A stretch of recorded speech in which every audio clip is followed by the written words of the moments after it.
I'm Vulture Culture. This is the EX5 Scum 1, Scum All, and Scum As You Are. This is a very cool keyboard synthesizer from 1998, meaning it just became a vintage synth. It is 25 years old. And what's really cool about this synthesizer in particular is it might be Yamaha's most ambitious synthesizer in terms of everything it can do. So you've got advanced wave memory a la the SY series from the late 80s. You've got all sorts of stuff, physical modeling. It's like right now in the synthesizer world, people are really excited about physical modeling. And I love that. I love that it's coming back. But this is actually old technology and it's in here. And right now we're using the FDSP style of synthesis for this sound, and it's pretty crazy. I mean, like, I wouldn't know that this isn't a sample-based instrument.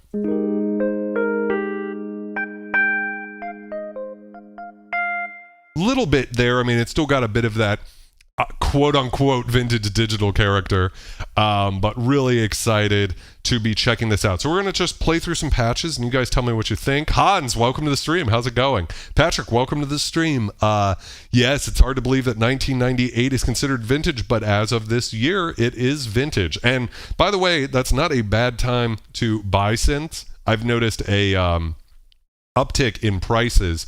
So if you can think about it as, hey, what synths were popular in 1999, 2000, because those are coming in to the vintage era. They might not be as vintage as the 80s and 70s synths that we all know and love, but they are going to go up in price as they hit that point, because a lot of what drives prices is nostalgia, right? It's the generations that grew up with this music. I know for myself, I love the synthesizers that contributed to the music in the 90s when I was growing up. So anyways, here is a natural grand piano sound. We won't spend too much time with this because a piano's a piano.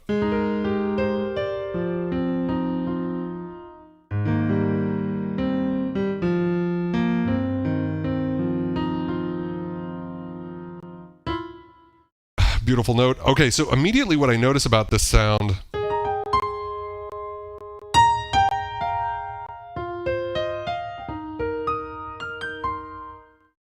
it's very good, but I don't think it's as good as the Yamaha SY99 that I have behind me. And what's cool about these two synths, hopefully we'll get a chance to shoot these out against each other in a week or two. So if you haven't yet, like and subscribe to the channel, ring that motherfucking bell so you know when I'm doing it. But what's interesting is these are actually in almost the exact same case. I believe they're almost the same. You can tell they have the same buttons and same layout, and they basically stacked in these 6 extra knobs here. And what's so interesting about that is if this synth came out today, it would have had 50 fucking knobs, right? But because in the 90s, this was the improvement, was adding 6 real-time knobs. So this one's called Pulse Bass 2.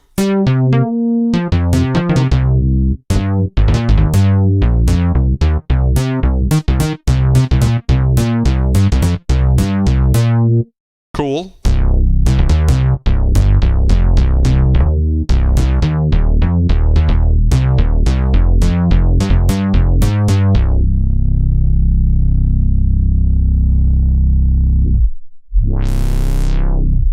So what's going on here is these knobs are all sort of like mapped to macros, and of course this is the cutoff here.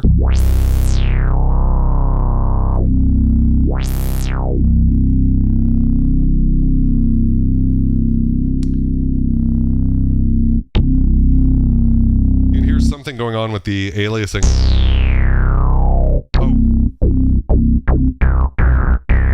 Oh. Decay. So that's what that knob does.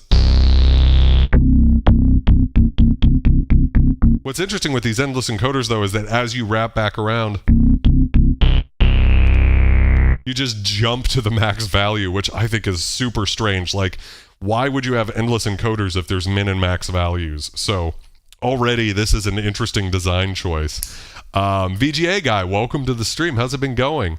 Been pondering wanting an EX5, so it's kind of neat to see you covering one. Virtual acoustic is pretty unique as well. Yeah, I mean, the virtual acoustic stuff, everything this synth can do is very intense. Like, this is sort of, if you're interested in the 90s Yamaha thing that sort of started with even since like Korg's Prophecy, where you've got some physical modeling stuff going on, this is sort of like the king of that sort of thing.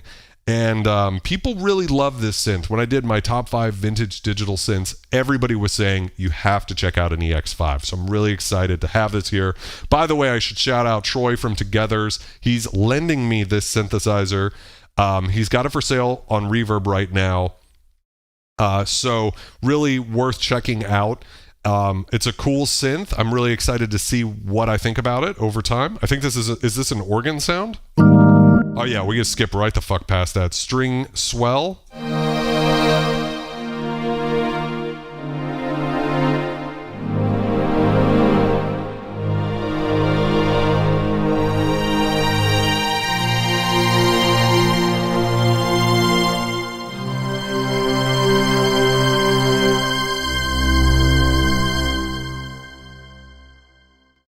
So listening to that, you can hear that, wow, I mean, just talk about how incredible that sounds and realistic compared to something like the SY99. So what's interesting about this synthesizer is a flagship from Yamaha. This is basically their last synthesizer before they moved into the, what is it, the montage and mod effects, all of those synths, the motifs that came out later. This is either the starting point of those synths or the last one that they did before they moved into that just like kind of purely workstation territory. And we've got this interesting gap, and it's really exciting to me to hear some of these sounds. I'll keep playing some while I'm, talking.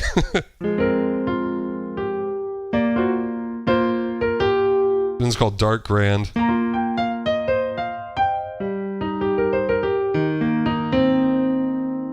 So where I'm hearing a little bit more realism is not in the actual samples. To me, they don't sound much better than the SY99, but the effects are a little bit more, like the reverb has a more realistic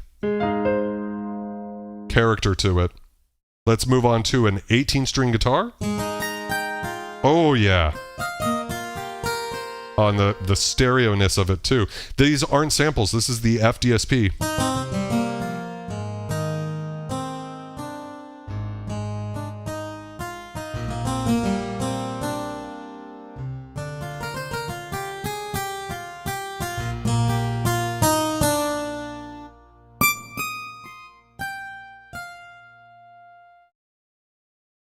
Really gorgeous. I mean, we had some really cool layered guitar type sounds on the SY99. This to me is amazing. I'll try my best this stream not to always be talking about the SY99, but what's interesting is the SY77 represented Yamaha's attempt to move beyond FM synthesis. So the DX7 came out in 1983-ish, and that revolutionized the world of synthesizers. Is the first really digital synthesizer that was commercially available. That's not technically true. There was that one Casio, but like largely the DX7 created the digital synthesis revolution of the 80s. And towards the end, they were starting to get left behind by companies like Roland coming out with the D50 and Korg coming out with the M1. And so they added a bunch of the same sort of thing, like sample plus virtual analog synthesis to their FM synths with the SY77. So that would be 1989. Now, this synthesizer very much feels like a souped up SY77, and in fact, you have that exact same technology, what they call AWM, which is their version of LA synthesis, is what Roland calls it. M1, Korg's M1, I forgot what they called it, but it's basically samples plus synthesis. But then they added a bunch of other stuff like virtual acoustic and so on and so forth with this synth, but we're still in that same sort of neighborhood. So the SY77 came out in 1989, making it, the last great digital analogs or digital synth from Yamaha. And then this comes out in 98, so 9 years later. So you sort of can see how the technology progressed in that 10-year period and also how it didn't. So if you're into synth history, the 80s, technology was like popping off. Every year there was like something new coming out that revolutionized how synthesizers worked. And one thing that I've noticed about this synth is it sounds great, and there's a lot of really cool stuff in it. But in terms of like revolutionary stuff, the zeitgeist of the time was to get deeper into new forms of synthesis that weren't possible with less DSP. But we're still sort of stuck in the dark ages of interface, where they've added 3 real-time knobs here. But this does not feel like a modern synth, something you'd see on a modern synth. It's a lot more, it's still a very menu divey type thing. Oh yeah. I hate that. Let's keep moving. Oberhorns. Now we're calling Oberheim into the business.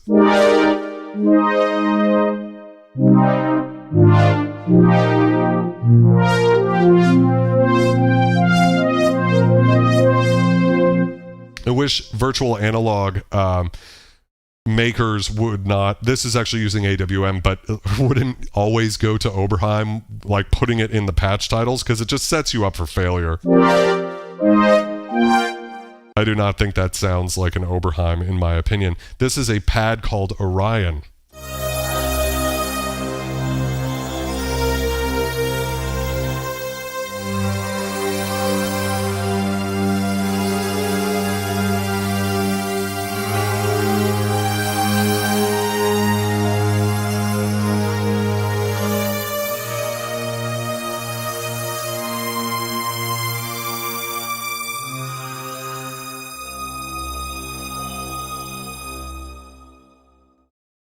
Yeah, so very beautiful 90s type of a thing. Let me catch up with the chat real quick if I missed anybody.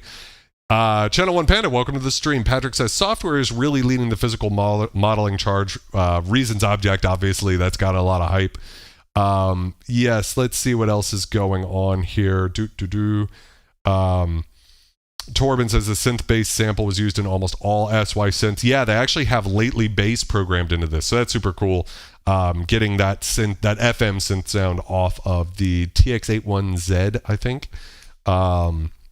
Let's see, Patrick, welcome to the stream. How's it going? Less aliasing, more oversampling. Yes.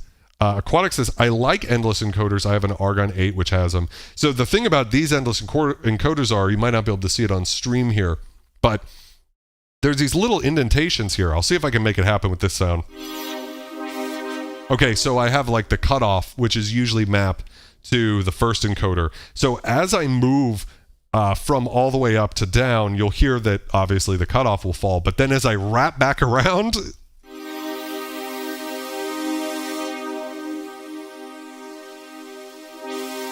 it just opens all the way back up, which to me is,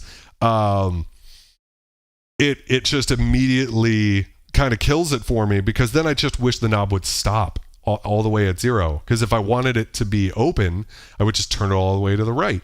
So that's there might be some circumstances using different types of synthesis where that is useful, but as it's used right here as far as macros, I think it's, I mean, you can even see, I don't know how well you can see behind me, this screen right here, but they clearly just used the same exact screen with the same buttons and everything, but just moved it up and sort of tacked in this little, it's like a different kind of plastic. It doesn't blend in. It looks almost like someone Frankensteined it into the synthesizer. And just so that they could add these 6 real-time performance controls. You have to think around this time, we've got the Nord Lead came out 3 years before this, the first virtual analog, Access Virus, JP8000's coming out right around here. So synthesizers are starting to get a lot of knobs again, and these 6 knobs kind of feel pretty paltry in comparison. Unfortunately, I'm just giving you guys my honest opinion. That's what I do here.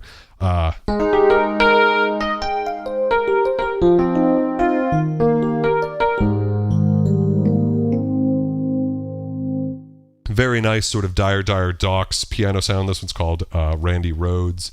Let's see here as I'm playing some sounds. It's called Tube Crunch, Organ Tube Crunch. This is a cool organ sound.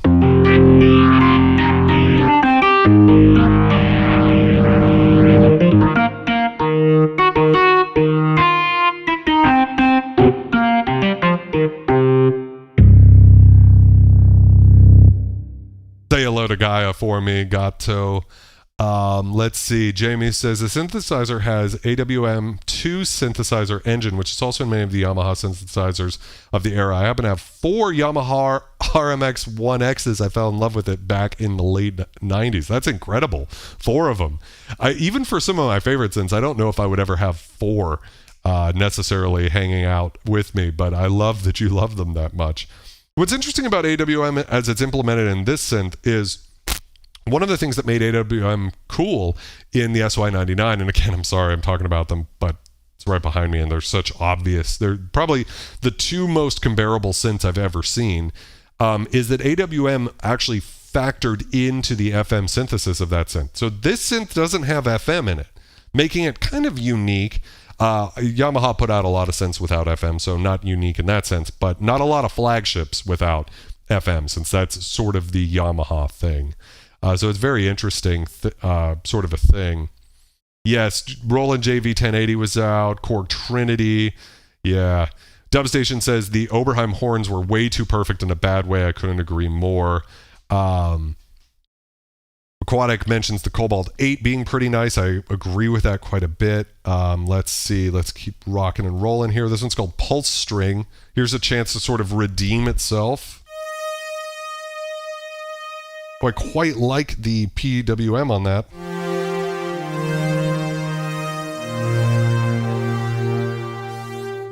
Let's just bring that cutoff down.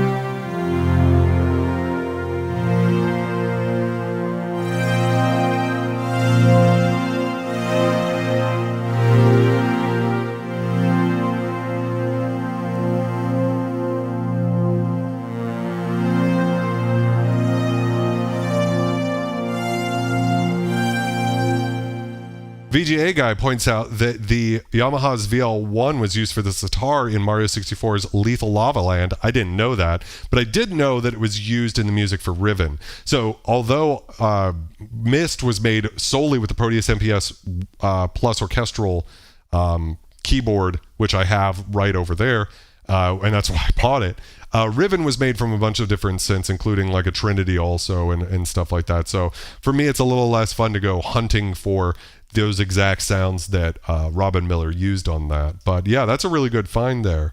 Torben says, I didn't like the organ sound. The only good sound so far was that pad. Hans Volt has 2 Behringer TD3s. Nobody likes organs, Patrick. Joey MAM, welcome to the stream. The VP1 was good. I have to check that out at some point. Yes. Let's see here. Torben says, I have a theory. The EX5 has a lot of tech and options, but when it comes to how it sounds, it's often second best to me. So that's an interesting thing about this whole fucking decade of synthesizers of the 90s.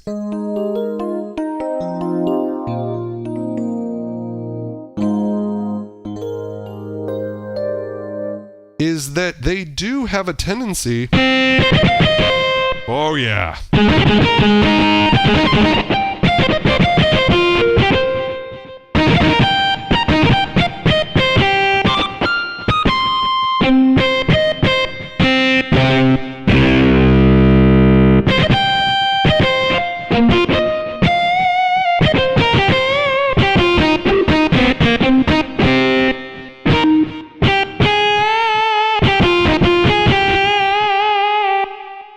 Pretty sick guitar sound coming out, 7 years after the JD800's wailing guitar patch. I think it's got an extra layer of realism, especially if you pay attention to the pick sound and the way that it dies up top.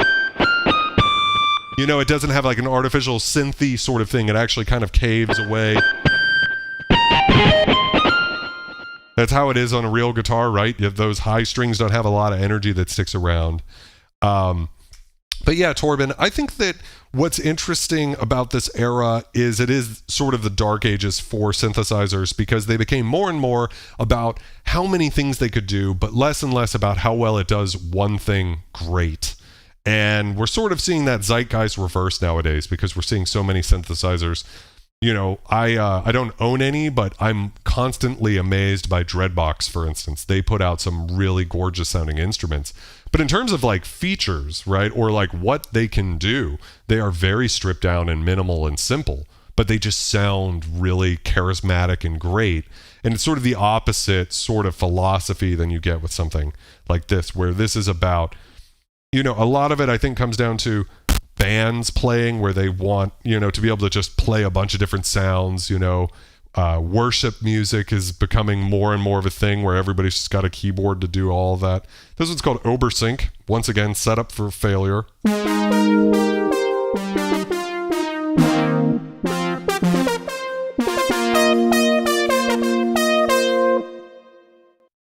Sakuachi. This one's interesting because this is the Virtual Acoustic Plus samples, AWM.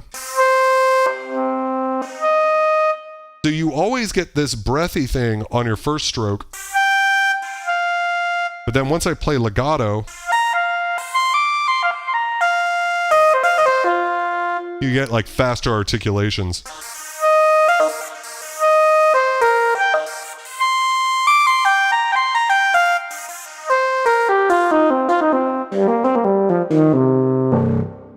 Yeah, that's a thing.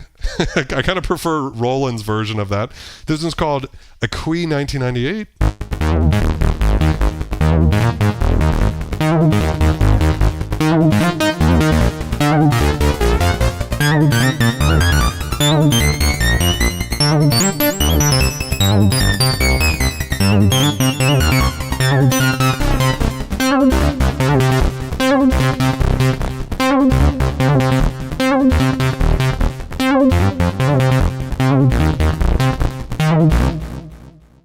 It's a lot of fun, but it's exactly what that is, which is just like one of those presets. You just start going.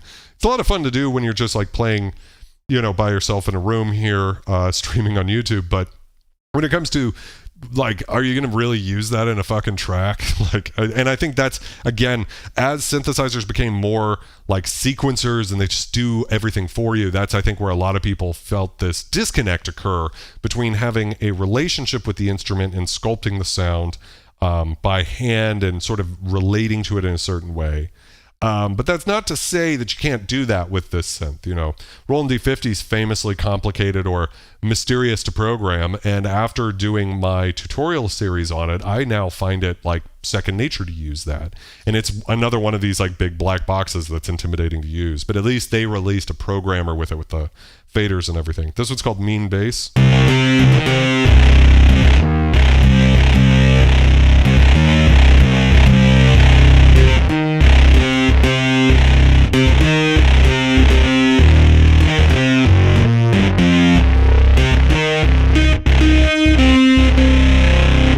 That's sick.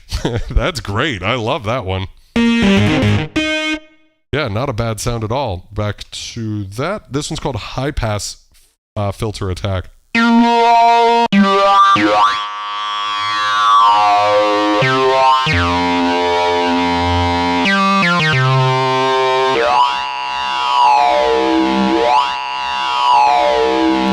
That's quite a sound there.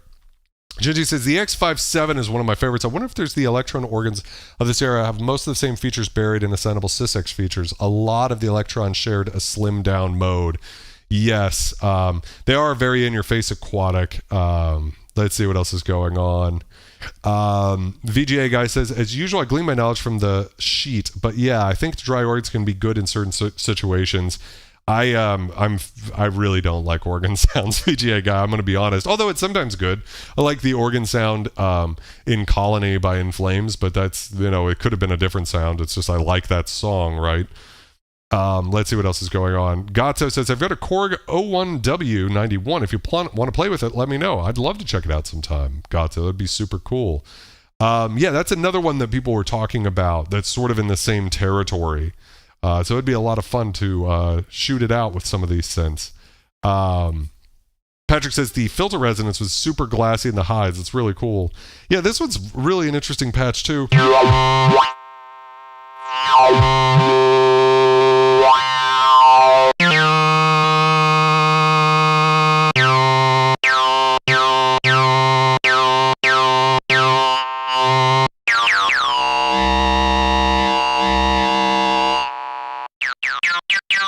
yeah, it's, you know, again, I find that the real-time knobs, though, are just not my favorite.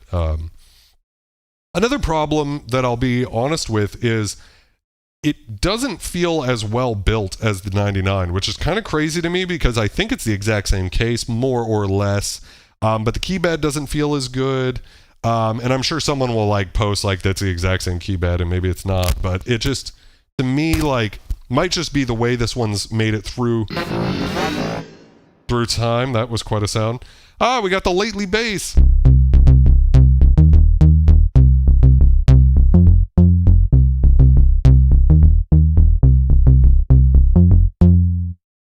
What's interesting about this lately bass preset is, to me, I feel like I'm missing something, right? Am I crazy, or does that not sound like it should?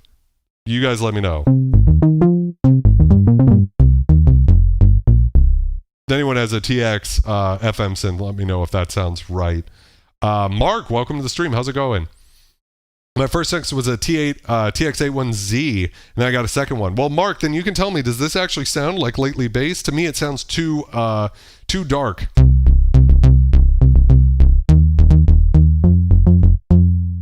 I don't know. Torben says, I remember when the last electrons presented here in music are effects by passable aquatic asks. I'm sure they are. Let me look around. Someone just drove past the house. So if I hit effect over here, I think we can go in and actually bypass them. I'm sure they are. Here it is, effects bypass. So it's doing nothing on this, but I've got an effects bypass button over here. Let's see. Jamie says, I'm digging a lot of sounds from the EX5. You could totally tell they were trying to compete with, at the time, the blue kind of looked like the JP8000. Yeah, absolutely. I think it has that sort of thing. Gata says, correct, it was an early workstation. Corbin says, what you're missing on lately bass, the FM engine. Well, for sure, but I don't need necessarily, for instance, if you can create the sound, I don't care if it's FM, analog, digital, physical modeling, whatever. If it's got that sound, I'm happy. So let's see. Mark says, it doesn't sound like it. I don't think it sounds like it either, unfortunately. Patrick says, I used to hate sax sounds as much as organs during the 80s, 90s. But I enjoy the nostalgia of the sax solos nowadays. Yeah, Esteban, welcome to the stream. How's it going? This one's called Full Charge AT. Okay, that's a thing. Drummatized. Oh, we're going trip hop.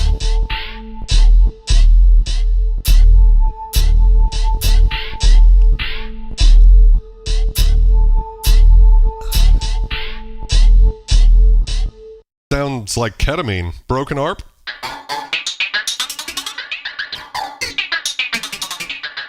That's a thing. Baseline B. That's actually, you know, as far as VA acid, that's actually not too bad.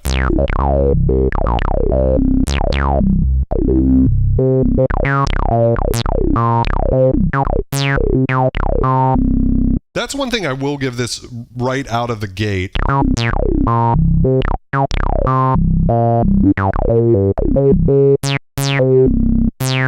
So I'll ask you, Dubstation, do you think that the filter in this sounds a little bit more like they kind of got it dialed in a little bit more like that virtual analog?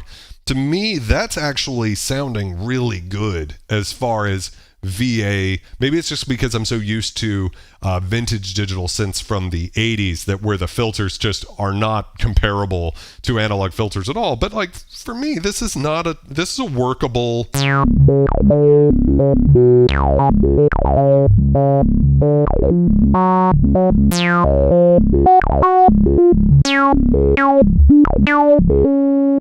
Like a little workable little acid thing. So that's pretty cool. This one's called Vortex.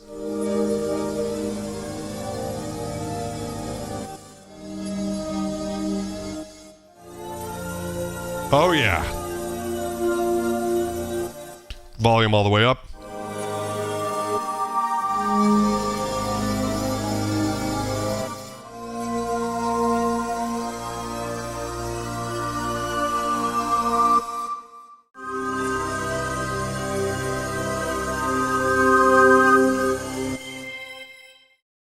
My favorite sound so far. What was that? Okay, there we go. My favorite sound so far. I definitely think that was very pretty. I love the Wave Station and the JD800. Kind of takes you immediately into that like Prophet VS sort of territory. Maybe not the VS as much, but just that sort of wavetabley fun stuff here. Let's see here. Quadic says, if you could bypass effects, then you can use your own and maybe step it up even more, which is a good moment to talk about Inktomi, my free effects plugin, VST3, Windows only as of the recording of this live stream, but check out the link below. You can get it completely for free right now. Free VST3 plugin for everybody, vintage analog modeled effects. Thank you for reminding me, Aquatic, so we could turn off. So let's go back to that previous one, because this sounds really affected. Let's turn effects bypass on and see.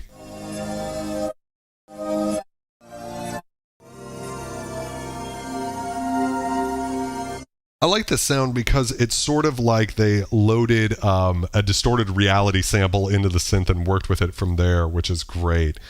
Let's see what else we can see here in the chat.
Also a very cool sound. I would say that's got some pretty wicked filter FM going on. Different though than the filter FM that you get with the analog synths. But I agree with what everybody's saying. The filter's actually pretty damn good as far as these VA filters tend to go from the 90s. Let's see here. Just making sure I'm trying to catch up. If I miss someone's comment, I apologize. I usually just try to get through as much of this. As one says the sound celebration is worth the synth. Let's see here. Let me see if I can find it then. Do you happen to know which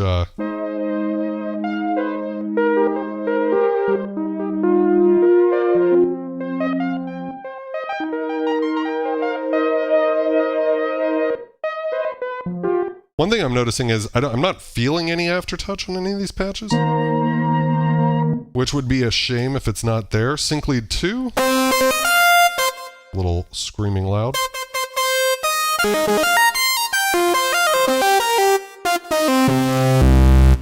I did see someone posted, it might have been you, Esteban, but someone was posting like you have to have this one patch.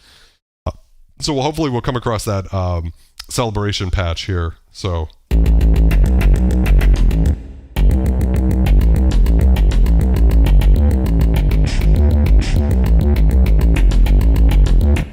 yeah, just hanging out at the club. This one's called Slip Mat.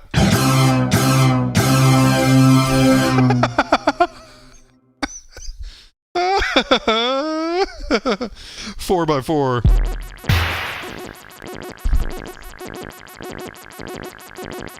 Is that it?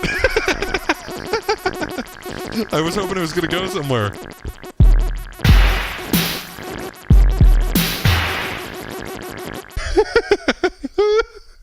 Wow, man, it was wild in the 90s.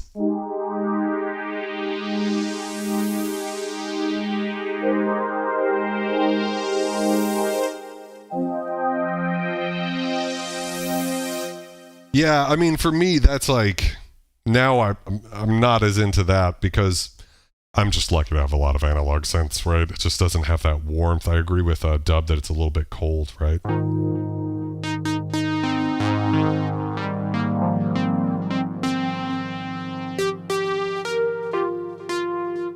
Called Countryman. This one's called Air Stabs.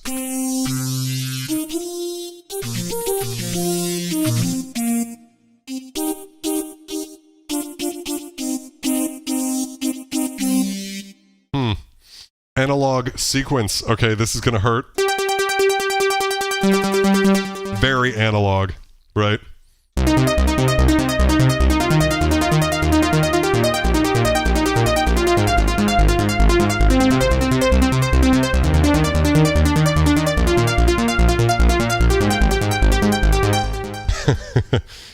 That's a very JB8000. This one's called Art of Love. Don't you love love, guys?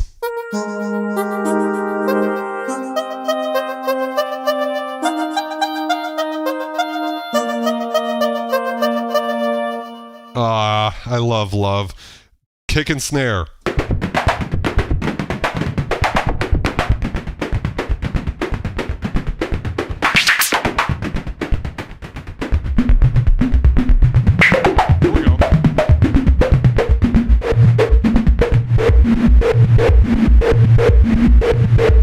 Wow. Beads. Okay, that's that sound. Big arpeggio.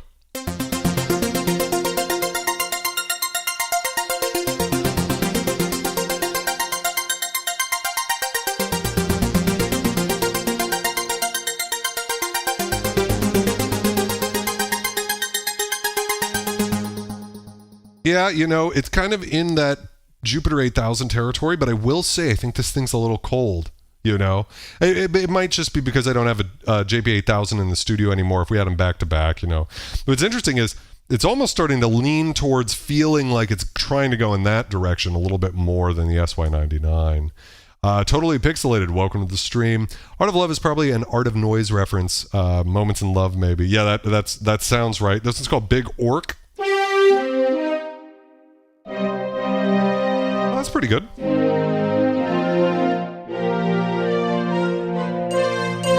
Oh wow, I love that you get a little... Why the fuck did they need to put xylophones in there? Just ruin that. Bip. Oh, this one's pretty good. This one sounds FME.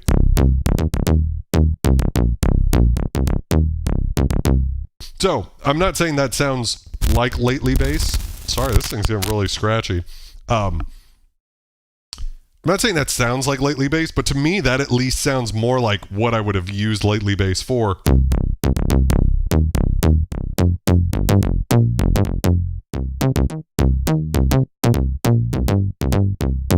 Because it's got that like FM punch to it. You know, that's what's really great about FM is just that like really intense sort of low end character to it. I really like that one actually. This one's called Blockhead.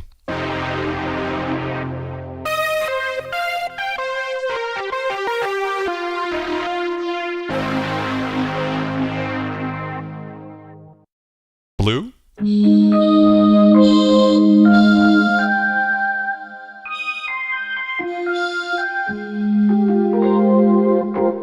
Interesting, a little almost like organ-y type character down there, but if I slap the keys, you get much more of a vocal.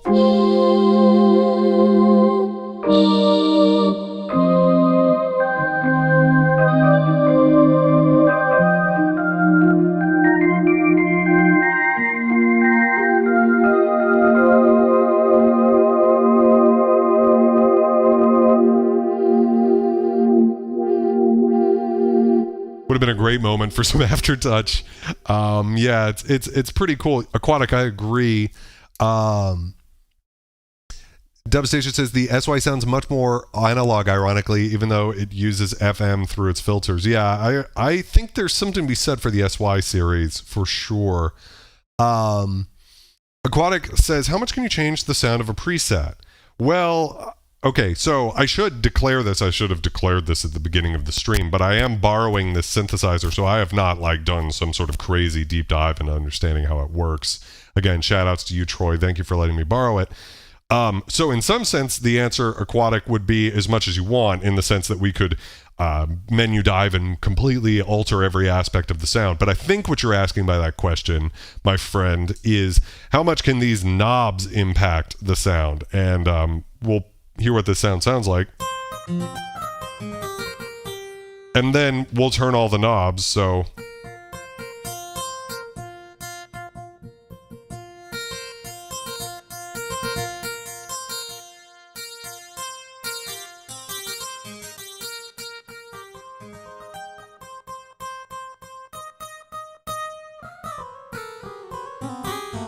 Oh, that's a useful parameter.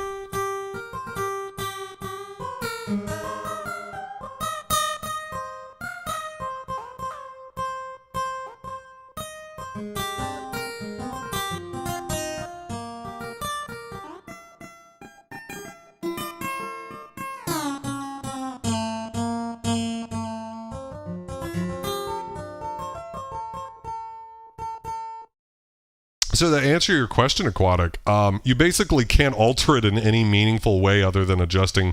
I mean, because like, who fucking... Why do we need a coarse tune knob?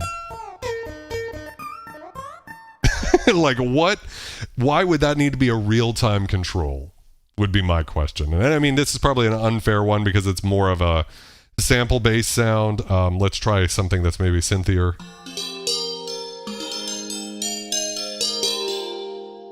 Not that. Pad Cloud 9. This might respond better to those 6 real-time knobs. Ooh.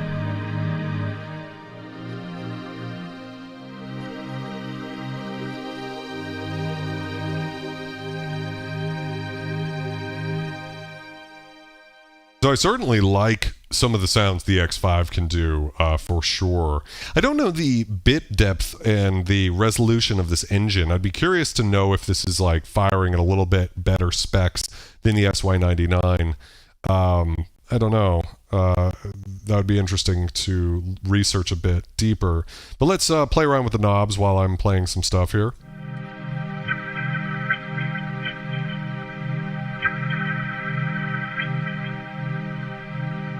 Sometimes these fucking don't do anything. Autumn, have a wonderful night. I love you. Doing something. Yeah, a little like warble in the low mids. Whoa. Oh, we got some sort of...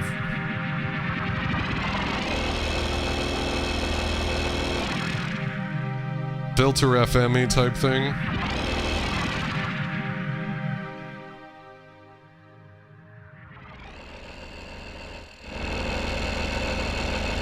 Again, like what?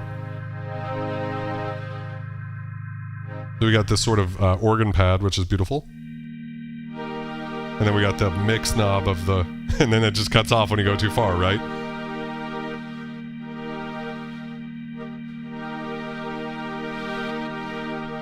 What's this do?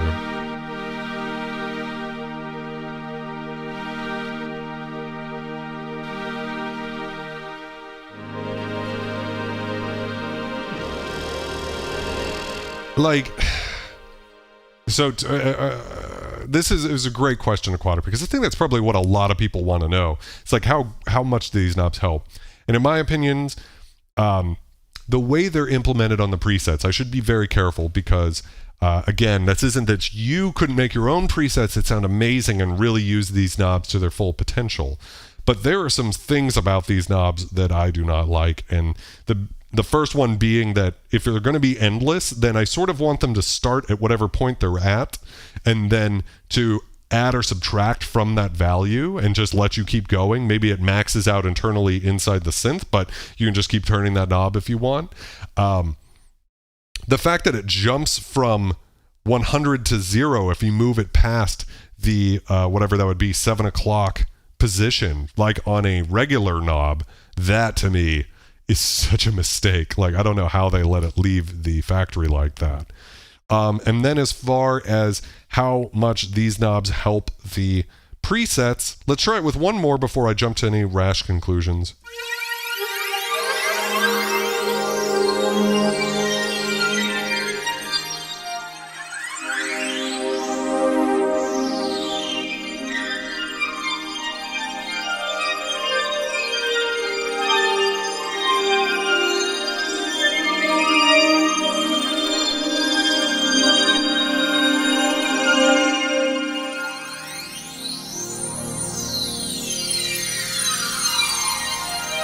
All right, so I'm going to play this chord here, okay? I've fucked with the knobs a bunch.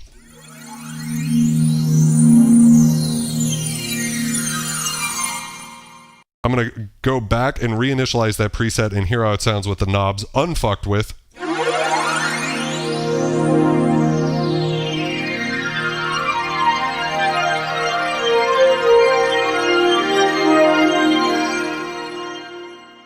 Okay, I will accept that the sound is different. I was just about to make the brash statement that these knobs almost don't feel like they interact with the synth engine.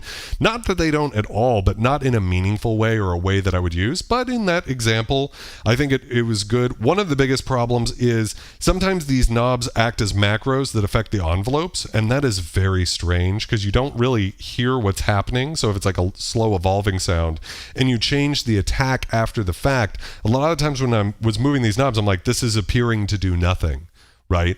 So there's nothing wrong with having attack as a knob, right? But when it's a macro, that can be a little bit weird too, especially because there's nothing that shows up on the screen that says this knob is doing this. I mean, maybe we can like menu dive a bit here and try to like kind of get in there or whatever.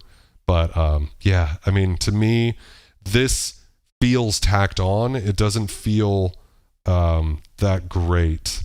If I'm being completely honest. That shouldn't take away from anybody who loves this synth, and I will always be the first to acknowledge that I am ignorant of not just this synth, but most synthesizers, so I'm not trying to come across as like a know-it-all or anything on this topic.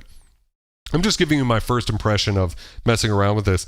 These knobs to me are almost like they're giving me blue balls for knobs, right? If it's going to only kind of interact in a not so meaningful way, I don't mind them not being there, and let's just call it what it is. It's kind of like a workstation, a DX7 M1 type layout, and that's okay.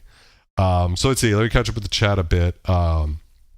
VGII says they really like, yo, Anonymous with the $5 donation. Yo, there's a big comment. Let me check this out.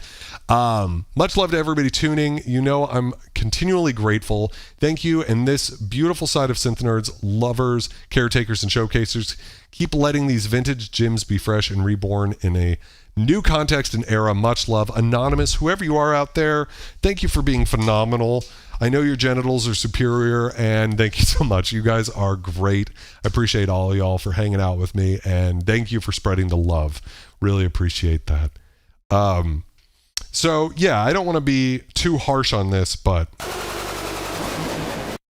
let's try blue lead. It definitely can you know, the guitar stuff is next gen compared to the most of the synths I've checked out on this channel.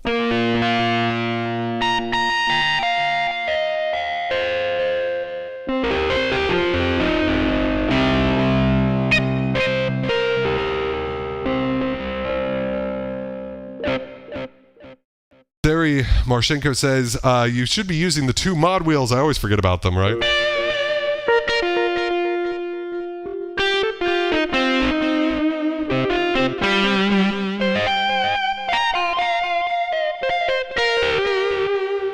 That's also a thing. I'm usually use aftertouch as a modulation source, and not as much mod wheels because I like having both my hands on the keys. However, they are there. It's got 2 really great, and of course we've got this ribbon controller, which is nice. Well, in this case, it seems like it's routed to vibrato. Oh, that's so sad. Because you already have that as a mod wheel. So, but a lot of times it was cool to have the ribbon controller thing here, just like the Jupiter 8000. But, you know, at the same time, it's very small. It's not particularly good for running away with things. Corvidae, welcome to the stream. How's it going? It has dual 18-bit NEC digital analog converters. Yes. Let's see. Dub's talking about the massive Roland Phantom X8 and has 4 real-time knobs when we were examining it. I thought they didn't work for the first 4 patches I looked at. So poorly implemented. Yeah, unfortunately, I think the zeitgeist of this era was like, oh shit, we gotta, everybody's putting out virtual analog. We need to throw some knobs in here. I mean, like I said, it even looks like the plastic doesn't match anything else on this synth, where it was very last minute, which is a shame. But that doesn't mean that they're bad. Aquatic, you're probably right that you probably can change the behavior of them. I would like to do that. So let's see. Suri says, I'm sorry if I'm mispronouncing your name, by the way. Let me know how to say it correctly. For VL, there are 3 different playing modes: simple, dynamic using velocity and aftertouch, and using breath control are most realistic. You have to try mod 2 wheels for VL sounds. I'll try to remember that. I'm not the best at remembering things. This one's called DigiWorld.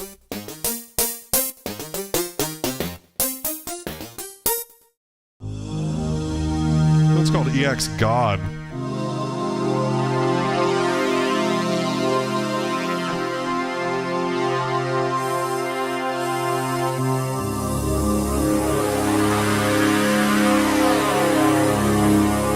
Yeah, maybe the aftertouch is just busted on this one in particular.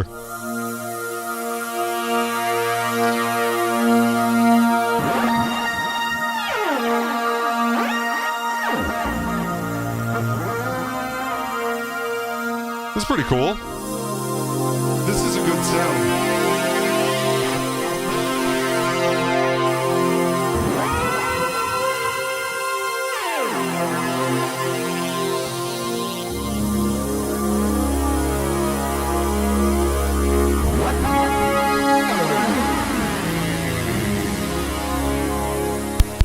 Yeah, that might be one of my favorites so far. It's really cool.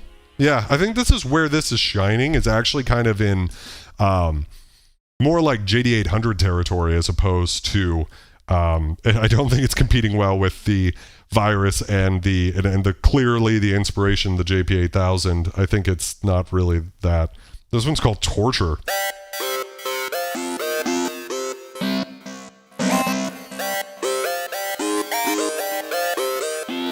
What song does that remind me of? Definitely something. This is called Witches.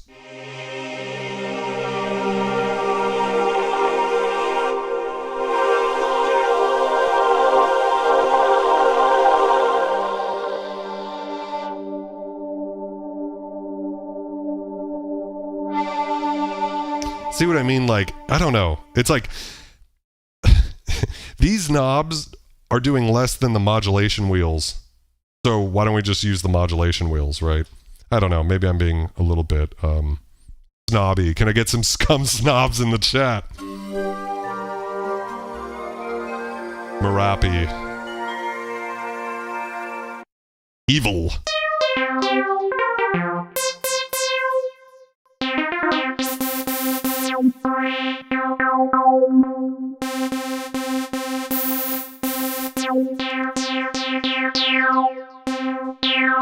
Resonance? Whoa! A lot of reverb. Cool.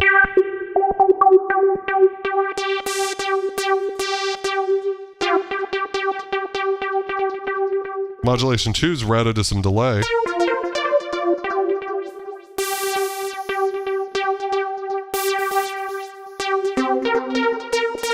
So again, it's like this, I mean, the patches are, I mean, it's awesome that you got 6 macros plus 2 modulation wheels, 1 unipolar, 1 bipolar, and a bipolar or unipolar touch strip. I mean, that's a lot of expression for 1998, right? That stands out, although I guess it's not really that much more than the JP8000 in a way, but it's a nice thought. This is a very cool virusy type sound.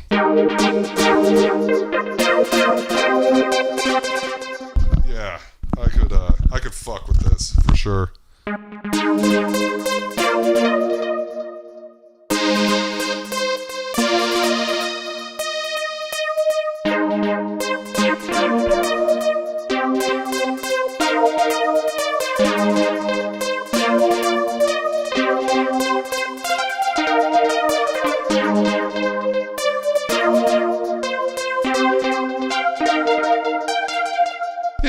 Yeah, that's a thing. FM line.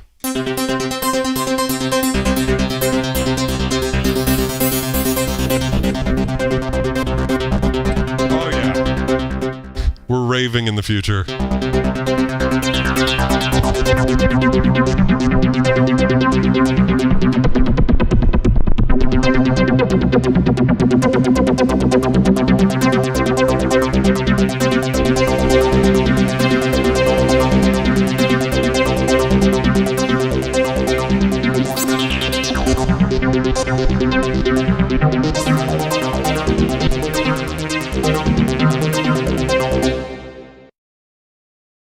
Fanfare.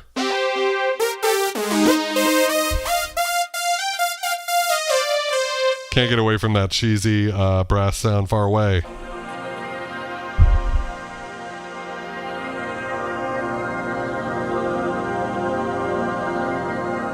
Thinking of the giant from Twin Peaks being like, "You are far away."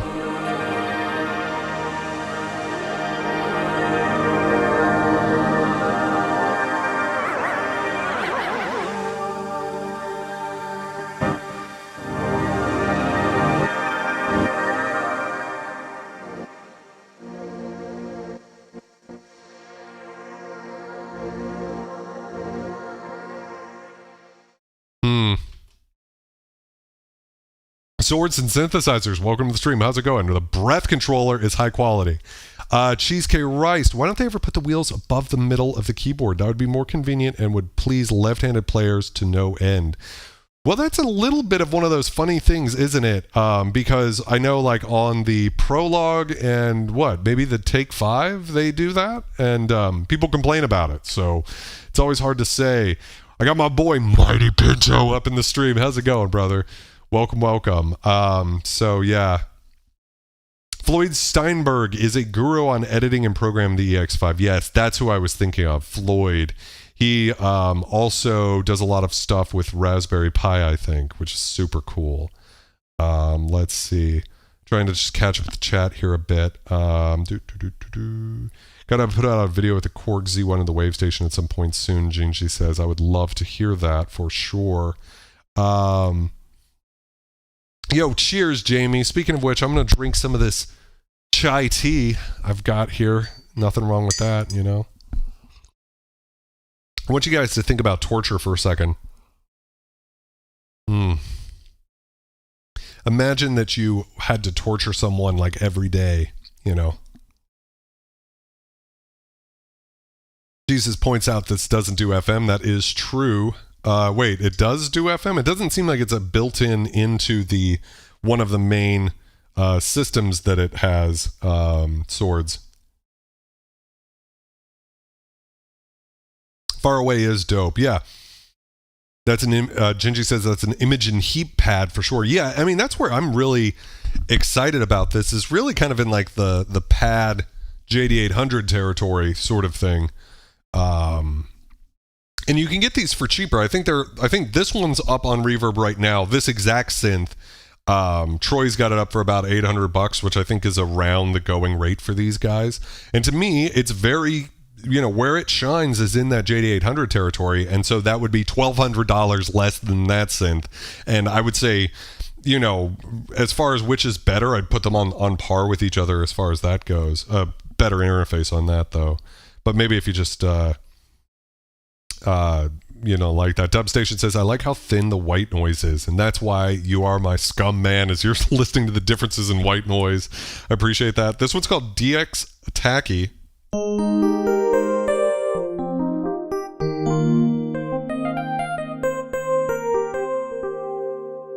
VGA guy, that's your Dire Docs type sound.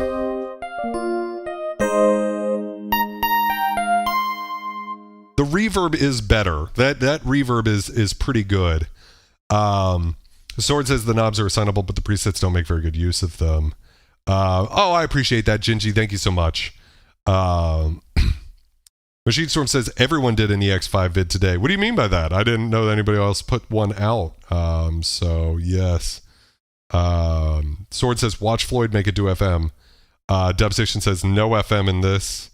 Let's see. Well, at least I'm not a dedicated 4 or 6 operator engine with algorithms. Yes. Let's see here. Yeah.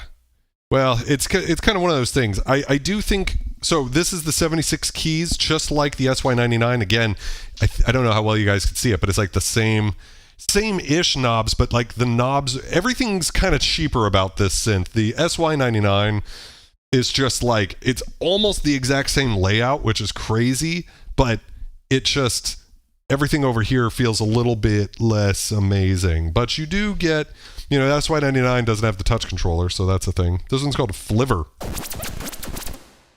Moving on, distortion 5th. Oh, this is kind of cool, like you know, almost kind of taking us into that MS-20 territory.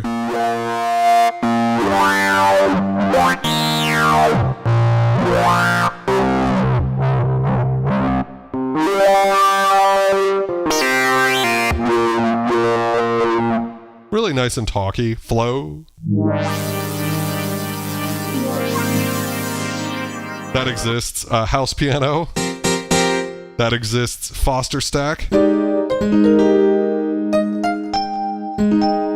I like how you get this little delicate tine on low velocities versus high.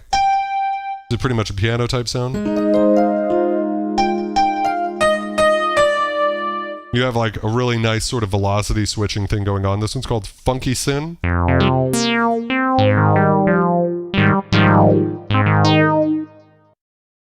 Genocide.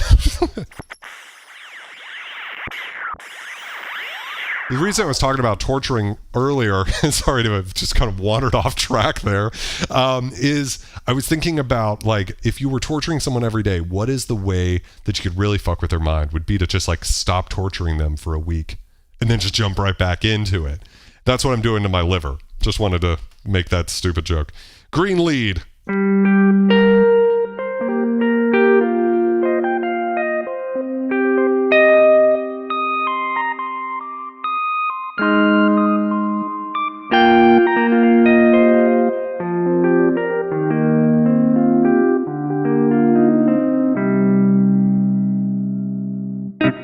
Very cool.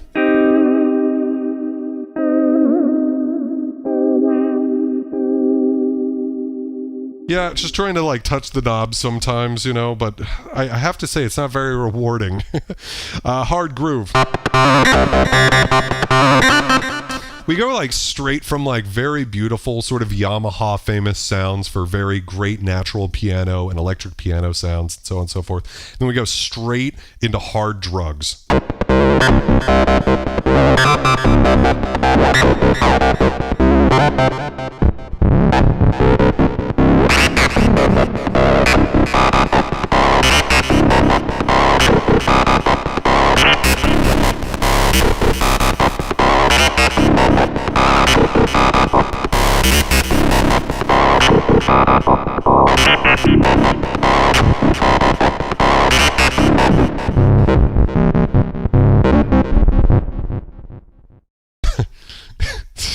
Interesting dichotomy for sure. Harmonics.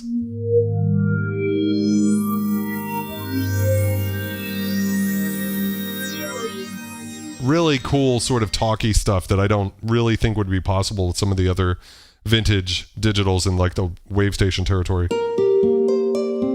That's a harp tar. Very beautiful. Health sector. Wow.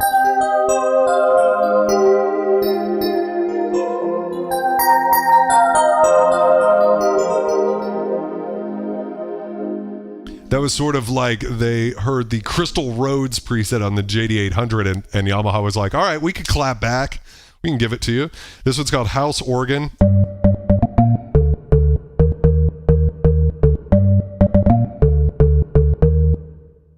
Okay, Impact. That exists so deep.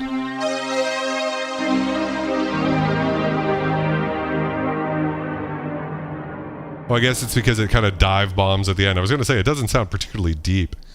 Let me catch up with the chat here real quick. EX5 is a motif in an A1X and one note from a VL. Yes, that's actually not a bad way to describe it. So let's see.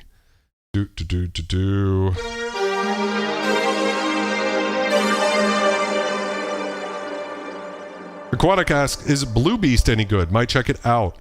What's Blue Beast, my friend? Was that one of the patches? Whoa. These patches, though. Dr. Jungle Call. This one's called Glass Strat.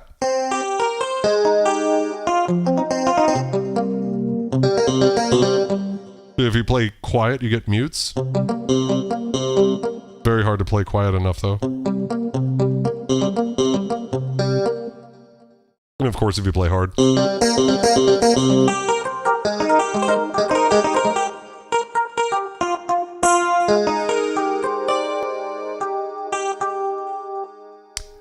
No worries, Dub. Torrent Vaccine, welcome to the stream. I do believe you when you say this thing probably stands out in a mix because it's got a nice sort of cold character. It's very beautiful, for sure.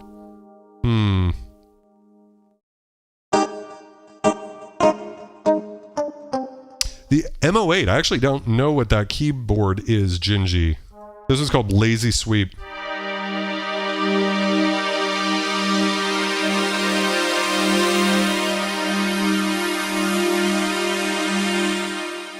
Swords and Synthesizer says you can use the self-modulation and stacked AWM to create FM sounds on the DX7. Of the DX7. So I'd be curious to know, because so the way AWM is implemented in the SY99 is essentially you can use every either oscillator or wave sample in the FM algorithm. So I don't know if that works the same way in the X5. The way I was interpreting it was more like it was just you could use samples from FM synths to sort of get FM-y type sounds, which I'm fine with, by the way. Dude, who wants to spend fucking time programming operators and shit if you can just pull up the sound, right? Because, like, okay, aside from dubstep, 90% of FM sounds are perfectly good sampled, right? You know, because you're just trying to get that thing that the DX7 did. I'm fine with that. I don't need it to actually be FM. I'm happy with it. There's no fucking reason. This one's called Lo-Fi. Not lo-fi enough, man.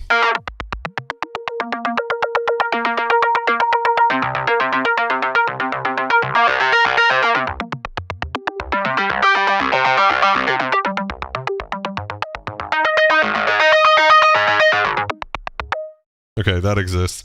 Moving on. Lo-Fi Jazzcom. Yo, the EX5 invented lo-fi chill back in '98.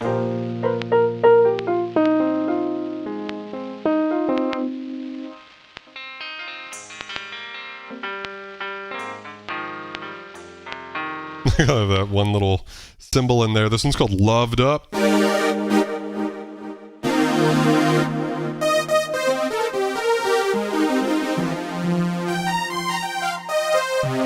I guess you had to have, you know, some dance type sounds. This one's called Low Distortion. Wow, you get a lot of dynamics all the way to there.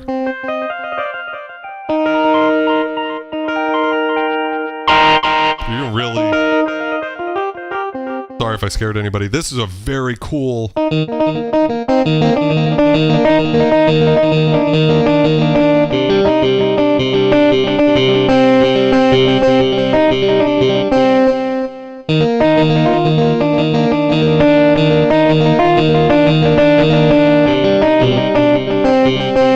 want to play that, like, not terribly, so let me try that again.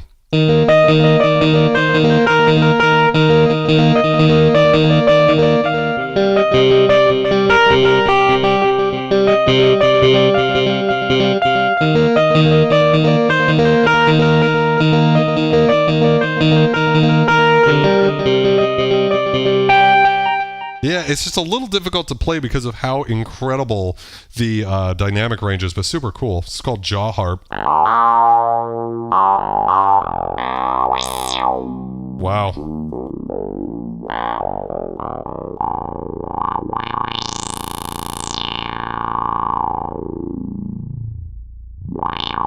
Torben absolutely disagrees with me, saying that you can replace FM by samples. So I'm not saying you can replace all FM. I'm just saying that a lot of FM sounds, kind of the typical ones, like the e-pianos and marimbas and things like that, slap basses. I mean, you're not really, I don't know. Velocity is useful for those, though, of course. I do think that FM benefits from velocity. Blue Beast is a new EX5 sample library. That's super cool. I actually have a bunch of EX5 floppy disks with this synth, so we might check that out in the future. I have this on loan, so I don't want to keep it away from the owner for too long. But yeah, it is up for sale right now. Regal, welcome to the stream. How's it going? Let's see here. Swords and Synth says, yeah, Floyd cheats a bit, but it still works well if you have the patience. FM with aftertouch and setting CC to breath control beats sampled FM tones. Okay. Yeah, I mean, I believe it. Okay, so maybe I'm just in the wrong here for saying that FM can be replaced with samples. Don't burn me alive. We need like a burn alive, burn Alex at the stake emoji. We need that, and we need the word organ or a picture of an organ with a big, like, crossed out, like no fucking organ sounds. Let's see here. We're going on a journey here. Yo, what's up, the Romex motherfucking king? How's it going, my brother? What's new? Very lively. Torben says, especially the e-piano is so lively on a DX7, not with a sample. Yeah. Let's see. Maybe you should revisit an original DX7. Well, that's a fair point, you know. We could go back in time there and check it out. I love the DX7 sounds. And actually, I really haven't... The reason I don't have one is just because I have the SY99, right? Which is sort of like souped up version of that. But there's no doubt that the DX7 actually does sound different than an SY99. So maybe I'm missing out on a little of the magic there. But I still sort of believe what I said. Mars.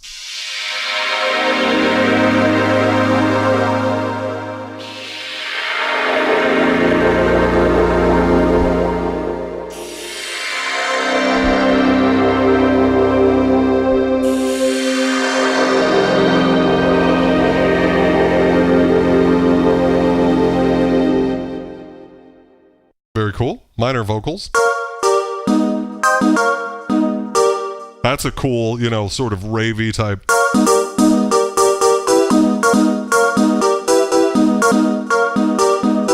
Get some like atonal type stuff going on. This one's called Mr. Evolvo. There it goes.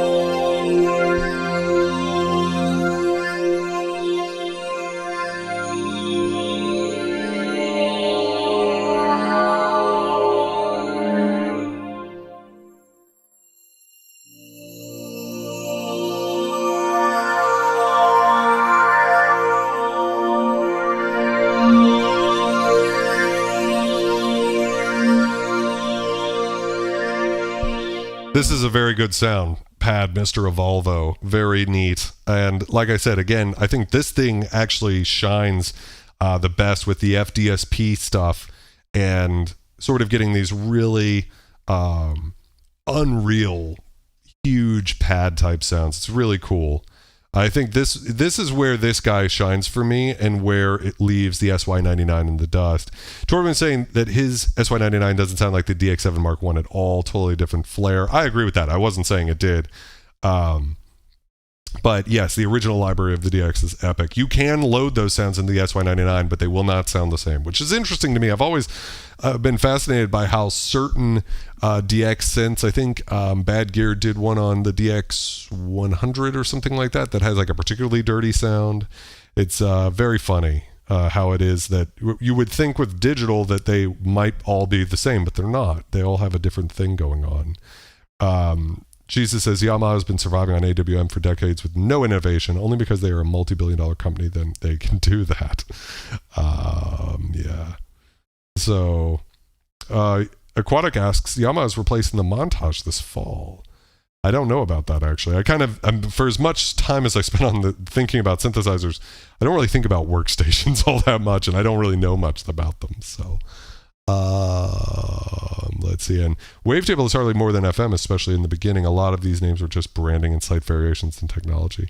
I slightly disagree with that, Gingy. I do think that Wavetable really, well, it depends. I mean, Wavetables as they originally came out on the PG Wave, you could do some, they weren't interpolated, but, slices of different sounds. But then as the way it came to be used in synths like the DW8000 and Prophet VS and things like that, SQ80, Quai K3, on and on, it really was just using digital oscillators that could have totally different sounds than just sawtooth, square, sine, that type of thing.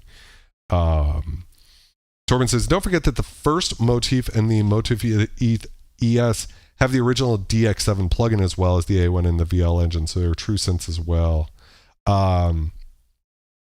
She says, turn off an SY77 or 99 effects and only use sine waves. Perhaps it'll sound like a DX7. Well, it'll sound like a DX7. I wasn't saying when I said, okay, so the thing is, it's got the same, you can literally load every patch off a DX7 into an SY99 and it'll work. Because it has the same 6-operator FM engine in it, as well as extended FM, like using different waveforms that weren't on the DX7. And sometimes I've noticed this with a bunch of synths, that the difference in the sound, some of the synths that people say sound cold, for instance, a lot of the times it's just they wanted to use those other waveforms and stuff that weren't available on previous synthesizers. They're trying to show off what was new at the time. But if you just pull up sawtooths or something on them, you can still get a warm sound. So it's kind of like that with the SY99. Is it that the SY99 sounds that different from the DX7 with the original patches? It does and it doesn't, depending on the patch. A lot of the E-piano sound really similar. Some of the other ones don't as much, interestingly. But no one's going to be like, if you pull up a fucking patch on the SY99, no one's going to be like, oh, that's not even close, right? They're close. It's just not identical, which again is a little surprising. So let's see here. Yeah, I'm out of the loop, guys, when it comes to that stuff. This is called multiplies. That is a thing. More lead. I'm a little disappointed that like all of the guitar sounds are kind of very similar.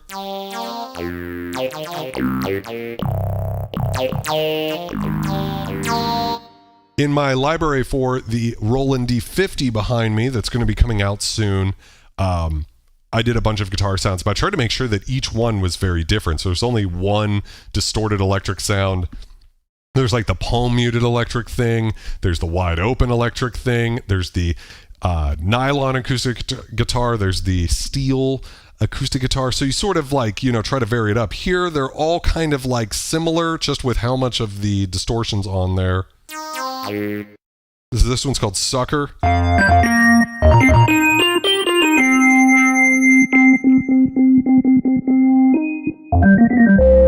It's thick. Phone wires. Nice sort of creepy sound. Popcorn.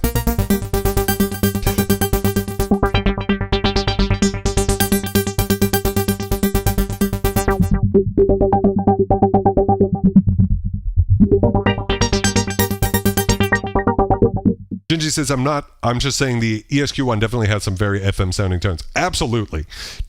I'm in no disagreement with that. If you pull up some of the sounds on the ESQ1, And the Korg DW8000 and Kwai K3, I think this applies to too, where those synthesizers have incredible electric piano sounds, but with analog filters, they're, so in that sense, yes, very much, Gingy.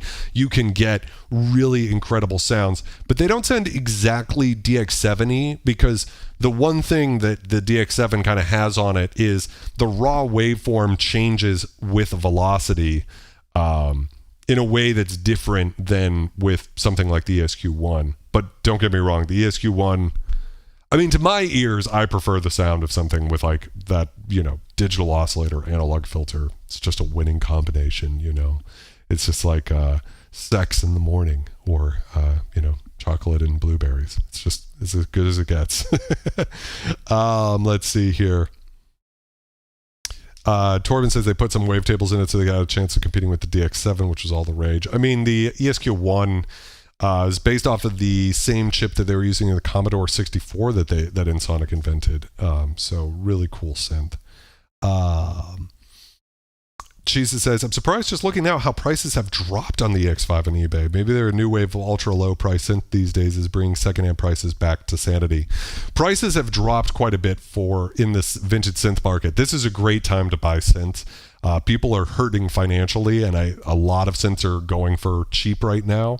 I don't want to say who, but an industry insider I was talking to, and they mentioned that this was one of the worst months. Like past 3 months have been like prices have just fallen really far. So that sucks if for a lot of reasons, but it does not suck if you're looking to buy up some synths cheap. So if you've been thinking about pulling the trigger on a synth or two, this might be the time to do so. Cocaine and waffles. Gingy says, I definitely prefer the magic of wavetable synths. FM is a lot different, but it feels like everybody has different names for digital synths and they overlap with sound in there. I love them all. Yeah, well, I mean, that's the thing. As synth people, we're going to all have different preferences and favorites, and we have to talk about the differences between synths. I've spent a lot of time tonight talking about the SY99 because I am familiar with it, and it's in the same box and same manufacturer, 7 years apart, right? And it's interesting to talk about it, but that doesn't necessarily mean like one's better or worse, even if I like one sound better, right? Because it's all about what you want to do with it. And for instance, some of my favorite music was like that dance music from the 90s. There's just like super gay and just, I think some of my favorite songs ever written, a lot of it was done with the Korg M1, and there isn't really any sounds in that synthesizer that I find inspiring when I just hear the sound naturally, but it was used for some of my favorite music, kind of the same thing. JP8000 is not my favorite sound on its own, but some of my favorite music was made with the JP8000, so it's like, well, what is that then, right? This is kind of one of those things. This one's called Pro Lead.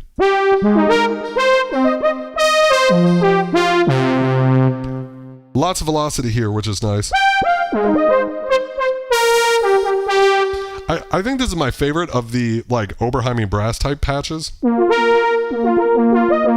because if I play it kind of quiet, you can get it's still kind of fat and warm. It's not bad. This one's called Warp.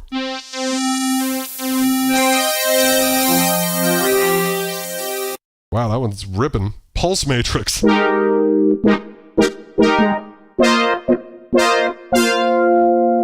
Yeah, so brass is not this thing's, and again, there's a lot of similar sounding brass patches here. 6-string.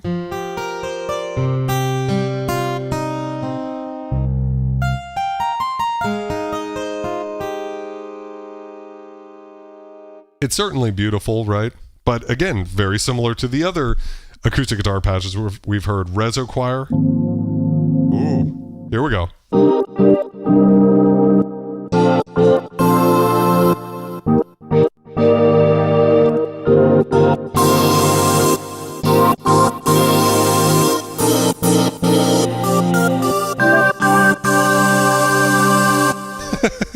Really interesting sort of sound to it. Ricochet.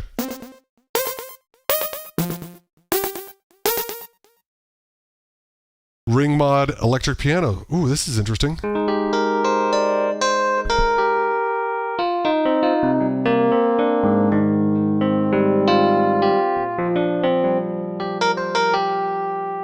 So this using the related sound of AM or amplitude modulation to get this sort of sound. If that's how they're doing it, it says FDSP.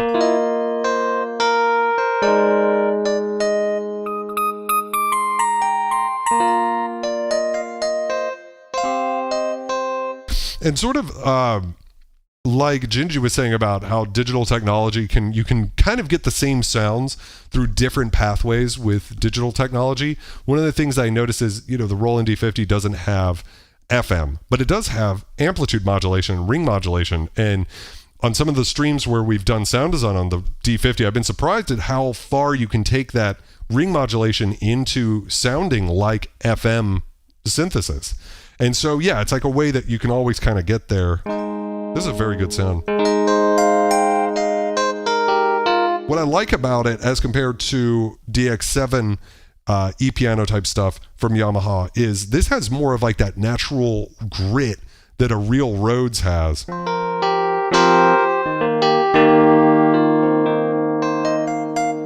then it cleans up when you play quietly. Yeah, very cool sound. This one's called Suitcase. This is what I started the stream with, I think.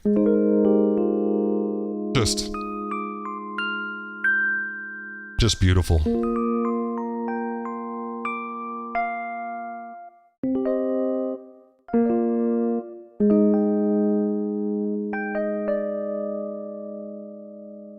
Ah, love that.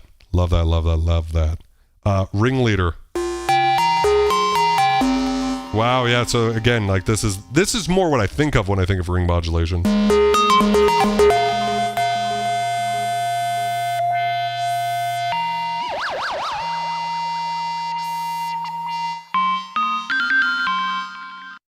Santana, another guitar patch.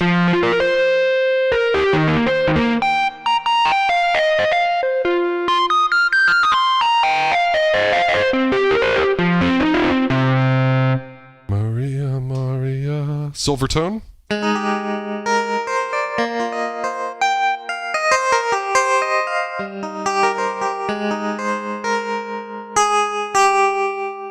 This one's Silvertone. This is a very good tremolo electric guitar sound. It's so good that I was like, shit, I need to go back to my library and use the tremolo effect. There's a tremolo effect built into the Roland D50. I don't think everybody knows that.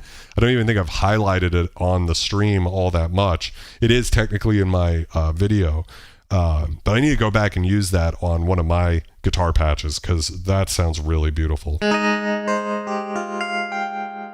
Really cool, for sure. Let's see here. Let me catch up with the chat a bit here. Analog filters, everything. Devastation says, I saw an SQ80 go for $400, and there's an AX60 for $825 currently on Reverb. That's amazing. Later, then it was time for the Kurzweil K2500 in the Kronos. Yes. VGA guy says, if I may inquire, what are some of your favorite digital synths, hybrids included, since IRC you have or have had a Mirage and a DS1? Well, those are both great. My favorite digital synth would be the Roland D50, for sure. I just think it sounds amazing. It doesn't have an analog filter. For whatever reason, it doesn't need it. And what's interesting is like when we shot it out against the Roland JD800 on a like six-way Roland synth shootout, which was totally unfair or whatever, it just, for whatever reason, just sounded better. I think it has something to do with the low fidelity. So when people think low fidelity, if they're familiar with bit crushers, they think of that gritty texture. And they think it's brighter, so that like digital synths are going to be really bright. But if you were to look at the sawtooth wave of a DW8000 versus the Korg Poly 6, the analog synth is going to have the brighter sawtooth wave because it doesn't have to be optimized because of the lower memory. What happens is you shave off the top end of a sound, which causes aliasing, and to get rid of that, there's a reconstruction low pass filter, I believe is what it's called, that removes the high end above that, whatever that, so that you don't hear the aliasing or you don't hear it that bad. And so what ends up happening is a lot of the vintage digital, so I'm talking 80s here when the memory was expensive, they actually tend to sound much more dark. And anyways, maybe that's for that reason. That's why the Roland D50 just sounds so good. It's kind of one of those things where a lot of the times when you're making a patch, it doesn't sound that great, but by the time you add the EQ, the effects, the reverb on its own sounds pretty bad, but put it all together and then it starts sounding okay. It's a really interesting thing. So I'd say the D50 would be my all-time favorite. The Ensoniq SQ80 is just incredible though. And the truth is I haven't dove as deeply into that as I have with the D50, and I suspect it might even be that if I go as deep in there, I might even like that one better than the D50. And then, so that would be your hybrid, because essentially the SQ80 is everything a D50 can do, more or less, but with analog filters. Beyond that, I would say those are my two favorites. I mean, I've got the JD800. Oh yeah, and of course, I love the sound of the WaveStation. So the presets in the WaveStation are like mind-blowingly good. And I just love the way that sounds. And I love the idea of wave sequencing. I just wish someone would do it right. So I hope that answered your question, VGA. Let's see. Machine Storm says, Project Pitchfork used the heck out of a Mark 1 and 2 and the 8000 in the 90s. Yeah, and I love Project Pitchfork, so that's a perfect example of what I was saying earlier. Yeah, they tend to be very rare, Torben, so if you can get one, it's worth it. This E-piano sound here. Ooh.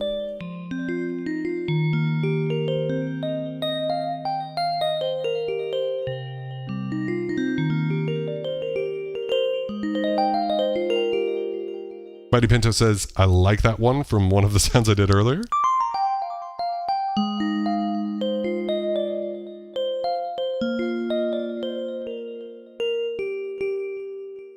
Yeah, I just love the D50. Whatever. Snoop bass.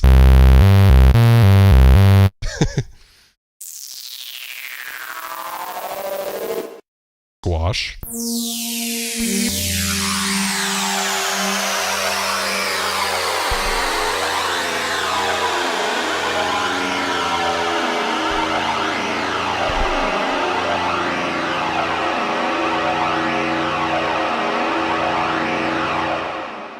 Straight up not having a good time, bro. What the fuck were synth designers thinking in the 90s? Is Stanley?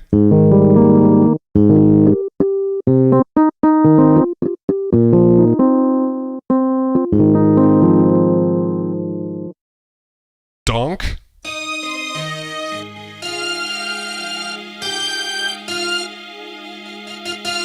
Really velocity sensitive? Strange?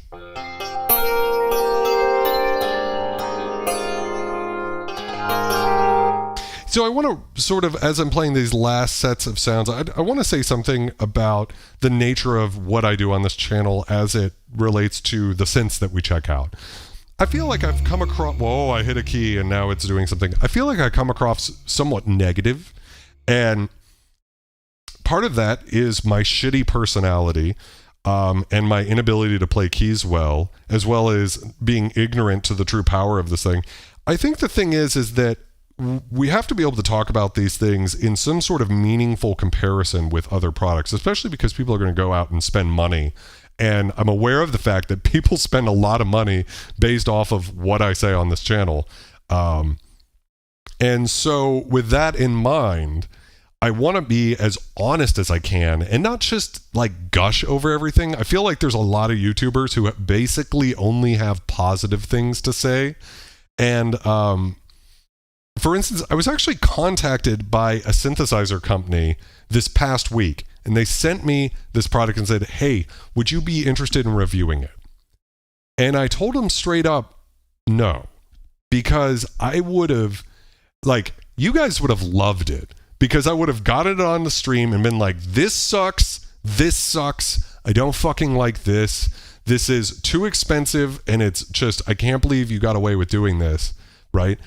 And the thing is that they responded back and they were very nice. I tried to be as nice as I could with them. But my goal here isn't to tear stuff down, but it's also not to bullshit you guys, right? So it's this interesting sort of line I'm trying to walk. Now, as that applies to the EX5, this is, without a doubt, one of the most powerful synthesizers ever made. especially digital hardware synths. And going off of how my experience with the SY99 has been, that if you want to take the time to learn this thing, it will reward you. And you can make some probably incredible sounds that aren't really being displayed in the presets here very beautifully. And this comes, you can load all sorts of patches into this and get all sorts of cool new stuff. So the thing is that these, if I'm coming across a little bit negative, for one thing I probably shouldn't be, because for $800, I think this synth is a steal. Like, what it can do is incredible. But there are other things about it that I want to be forthright about. The sound, and, I think these knobs are very silly and clearly tacked on at the last second and not doing anything that isn't being covered by the 2 fucking modulation wheels and the touch strip. So there's certain things about it that I'm going to be blunt. But that doesn't mean that this isn't just, an incredible instrument. And some of the VL stuff is really great. I think my problem with it is it feels less premium than an SY99, which you can buy for a very similar price. I personally would not say any of the sounds in this synthesizer, to me, beat the sound of the SY7799 series. I think those synths sounded amazing. That was sort of the pinnacle, in my opinion, for Yamaha. And this feels very much like the SY99 basically was the Mark II SY77. To me, this feels and looks, it's literally in the same case as the 99, more or less. So it feels very much like the Mark III of the SY77. But for me, everything that they added, even with all of those cool new types of synthesis, they don't really translate to a better sound at the end. As far as the sound goes, I would put the SY99 and the EX5 more or less on par. I think they're both really cool. For me, the SY99 might eke it out a little bit just because of the fact that it's a little bit more vintage digital sounding. It has a little bit more inherent character. So in 2023, it's a little bit more exciting to me because this synth is starting to reach that territory where it's almost like when it's doing everything and it's super clean and whatever, you start to hit this point where it's like, okay, well now we're almost like kind of in that VST sound. So yeah, I just wanted to kind of say that. I hope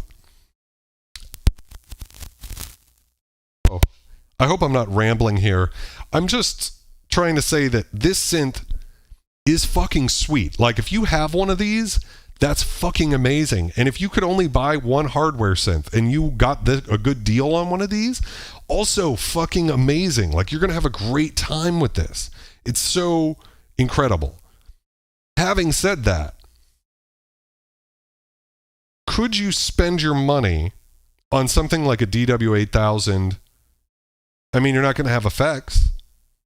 You could download Inktomi for free. The link is in the description. I don't know. I just think for me that this is a little bit of like, I just wish I was in love with the sound. It reminds me a lot of the K5000S, actually. That's probably the best synth to compare it to, or same sort of thing, which is almost infinite power. Almost infinite,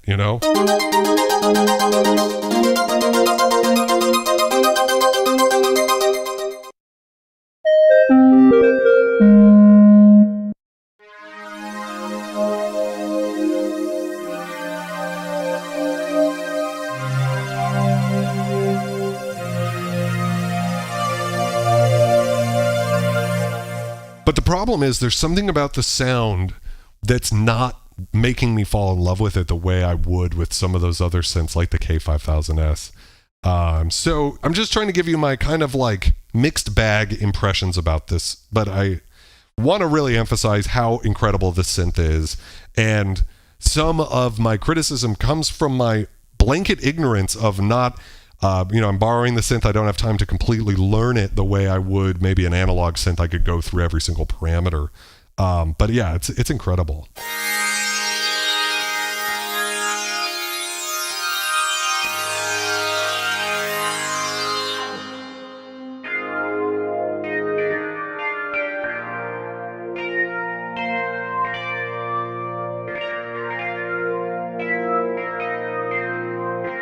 Ambient Knots, how's it going, my friend? Yes, it's a lot of fun. It's fun to have a good old VA in the studio. We're going to be checking out the Waldorf Blofeld soon, too. That's going to be another fun sort of classic VA synthesizer. Ty Tracy, welcome to the stream. How's it going?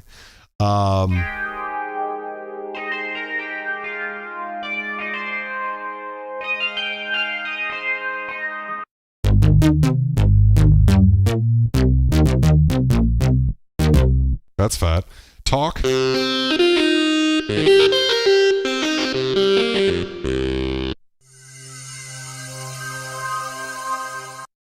Taijing. Very cool sound. Time Walk. Not having fun, Tyne Bell. Wow, that is such a fucking amped sound.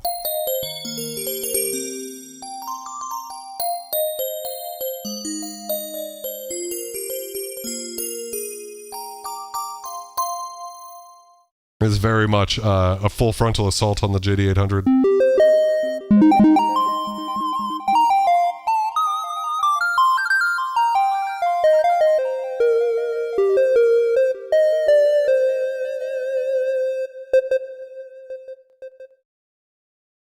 Torrent Vaccine, it was the mid to highs for me, yes. It's called Utopia.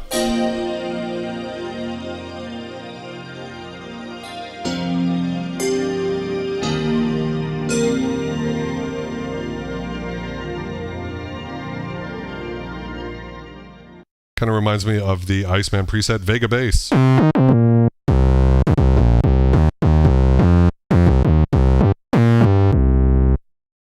Velocity.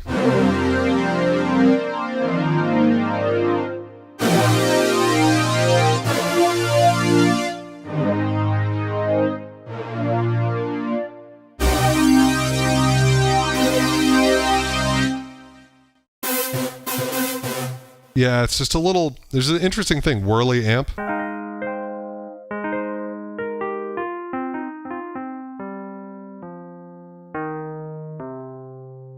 Sari said, so far we've only heard voice mode sounds. There's also goodies in the performance mode. So why don't we jump over there and go check out some of these real quick here. So these are...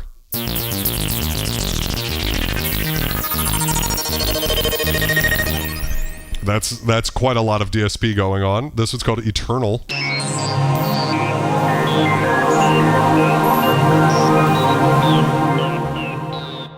Dream Grand.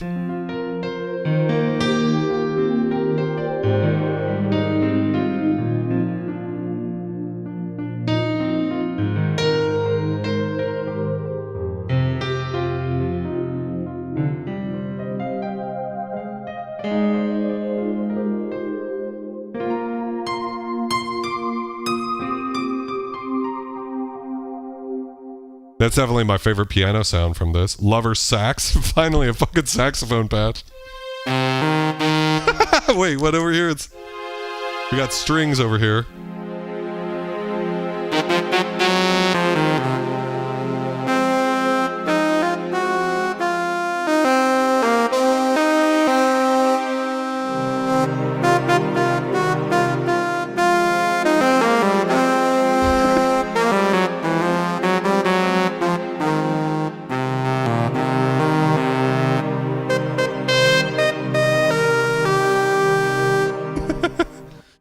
Analog Bros.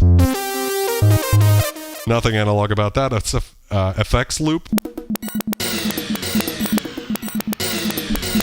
Dude.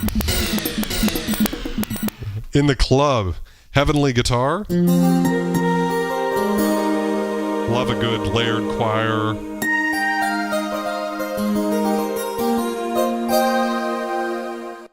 Epic.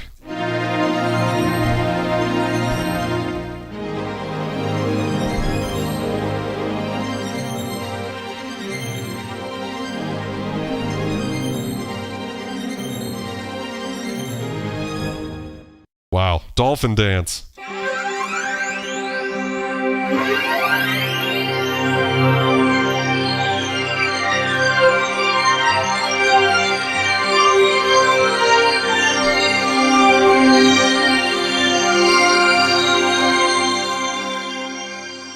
Suave says, going on my second day feeling sick. Catching your stream has made my day. Well, you have made my day with that comment, so I appreciate that very much. I hope you feel better soon. Circa de Luna. The sync chords.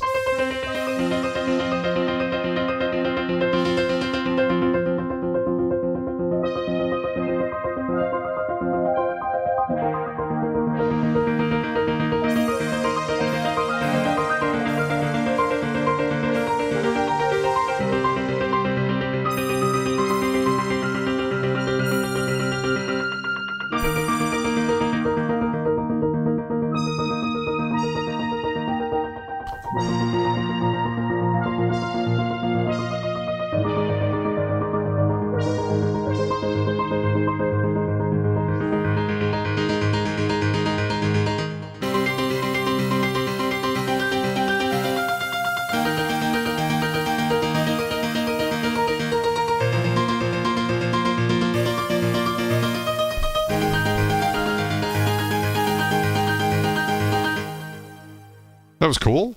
Warp out.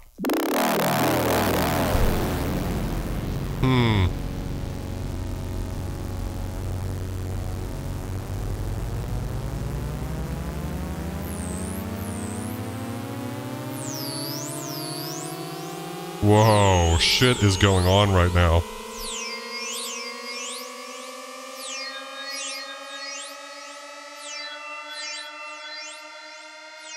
It's still going. Aquatic asks, your community is on Facebook, right?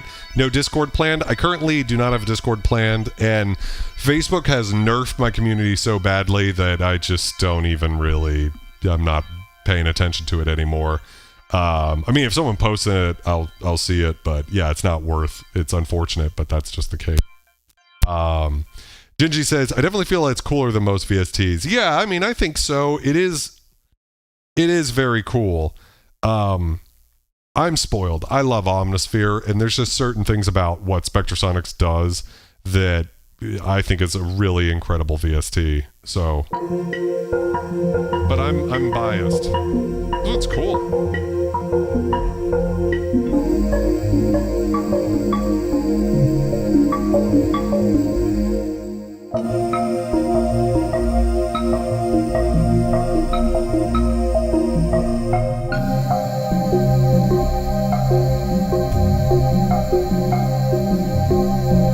Ambient says, this synth begs the question, what would new age music sound like in 2023? For sure. Darkcore. Come on, don't fucking disappoint me. Don't do it.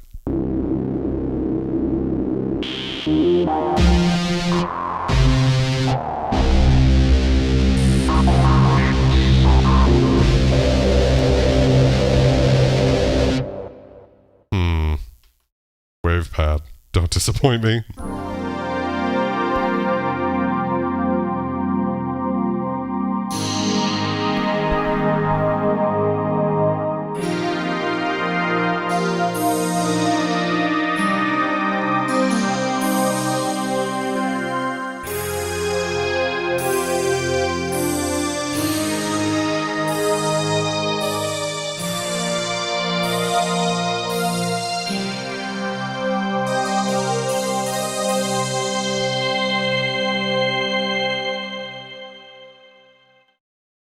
I like that one. That one's pretty good. Definitely. I mean, this synth is good. Snow Dwarf.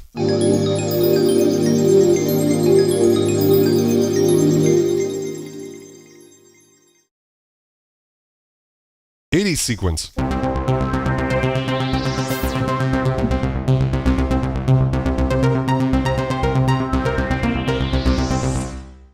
Piano string.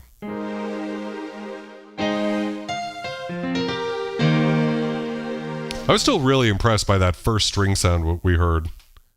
Head driver. This is a cool one. Still a little of that ice pick resonance thing though going on. Alaskan. Love Alaska. Come on, fuck.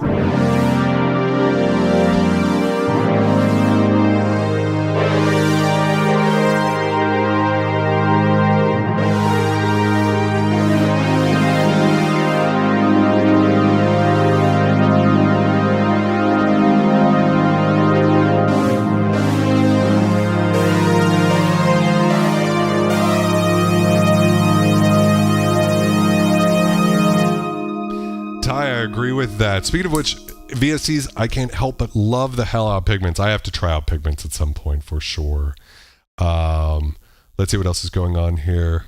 Pliskin says, yay, Vulture Culture with an EX5. It is a pleasure to have this one on loan from Troy of Togethers, who was very kind enough to lend this to me. So shout outs to Troy.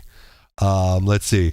Aquatic says, I'm playing around with Hyperion again. Absolutely incredible set of default patches. Best I've heard. I think UHA Zebra, not shabby either. Yeah, I was really impressed by Wave Sequencer's plugin. It was very, very cool.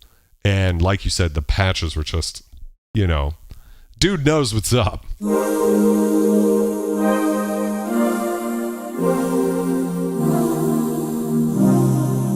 I love breathy sounds. I'm into it. Velocity Ensemble.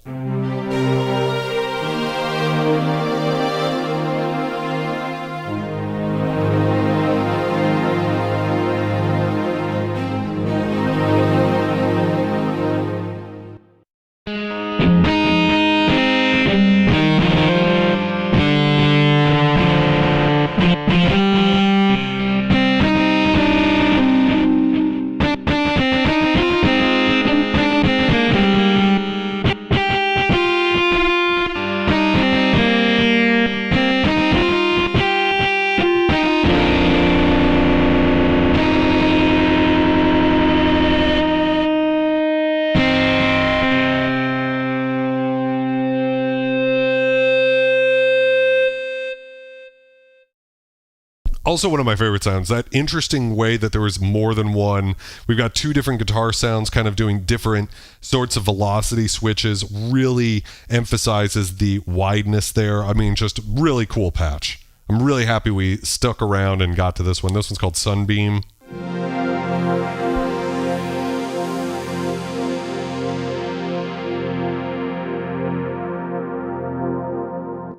Relax.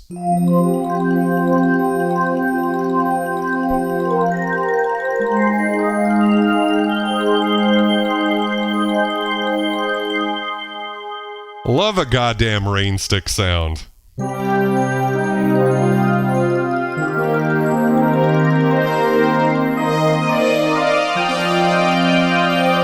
With a hidden brass patch. French school.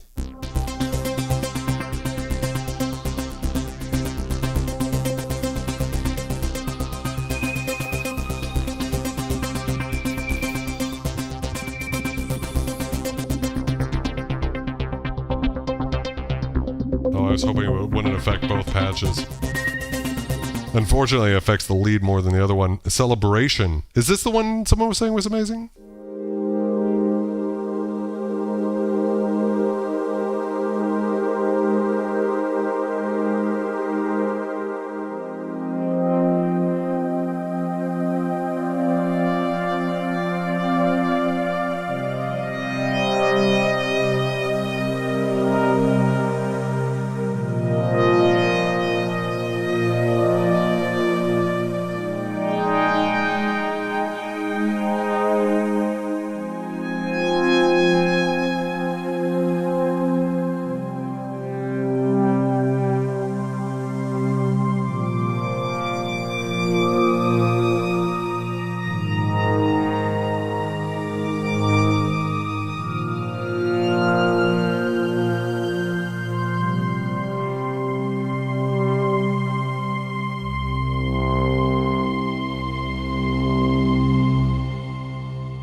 Right at the end here, we're coming into some really cool stuff. Yeah, that one is really good.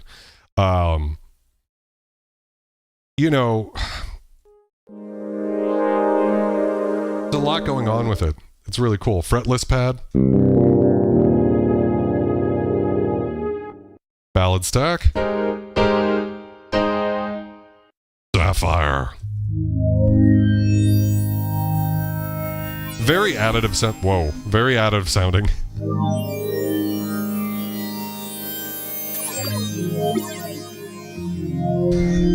That's intense. Very cool. Gingy says new age AI synth can't compete with Vulture Culture on the big dog EX5. No, it cannot. Wow. Quarks.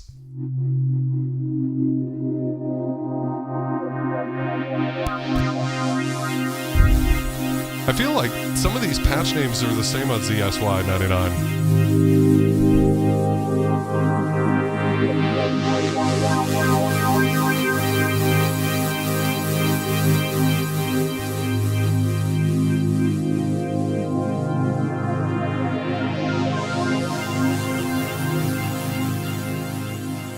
Hey Dub, did you just mean to mute somebody? I just noticed that popped up in my chat. Was that a thing for a reason, or am I missing something? This is called drum and bass.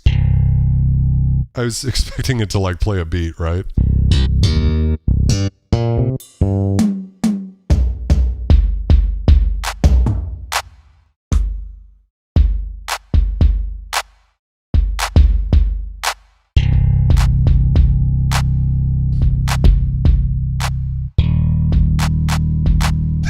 I don't know what I'm fucking doing.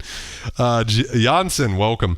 An upgraded used EX5 with USB drive replacing the old floppy disk was for sale for $400 in Singapore. That's awesome. I would love to get one of those. And I would definitely say that upgrading the floppy disk is cool because then you've got all those extra patches you can just pull off immediately. Nylonosphere. And for half the price, this synth right now is on Reverb for about $800. I think Troy has it up for. This is a beautiful nylon sound.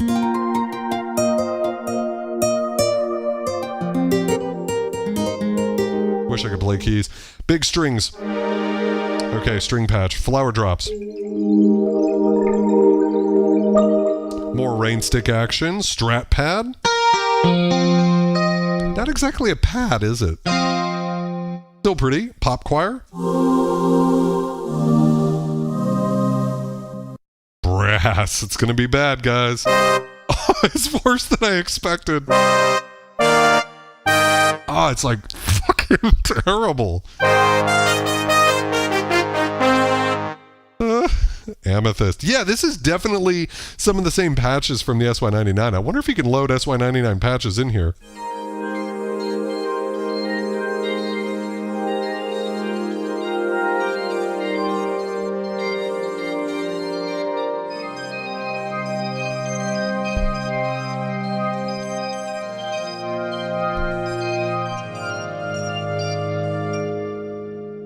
Regardless, it's very beautiful. Thank you very much, Dubstation, for getting rid of that. Neil, how's it going? Yo, yo, yo. Yes. Aquatic says, EX5 definitely not lacking in some good patches. It definitely has some good ones. Dubstation 0 says, sorry, VGA guy, my mistake. Butt dials. I was curious, because I was like, VGA guy is awesome. I didn't know, you know. Clock shop. Wow. Crystal Lake.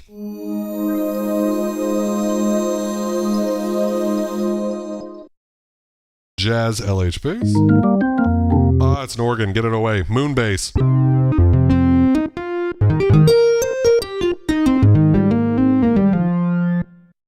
Silver bird.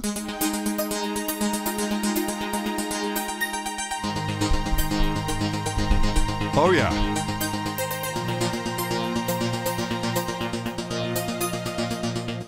The Dreamer.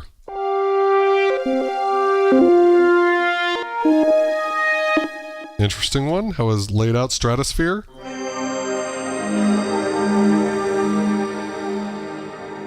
Just check out a few more hybrid roads.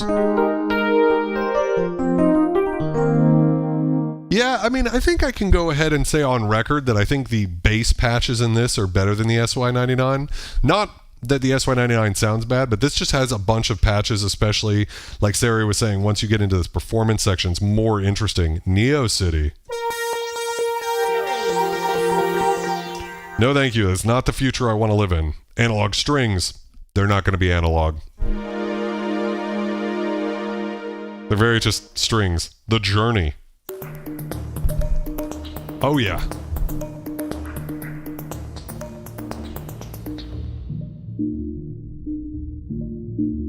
Ooh, this is kind of like little techno vibe in here I like.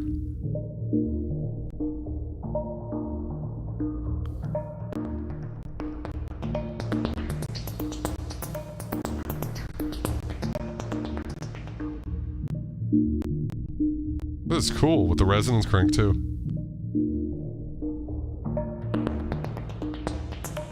Kind of Trentmolery.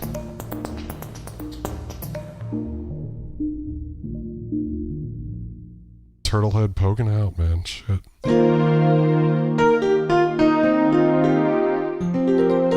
This one's called Elevator Stack, which makes me think that they like know it's a cheesy Muzak patch, which is interesting.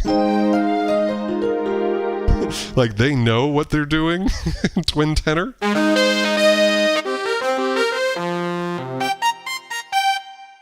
Emotion.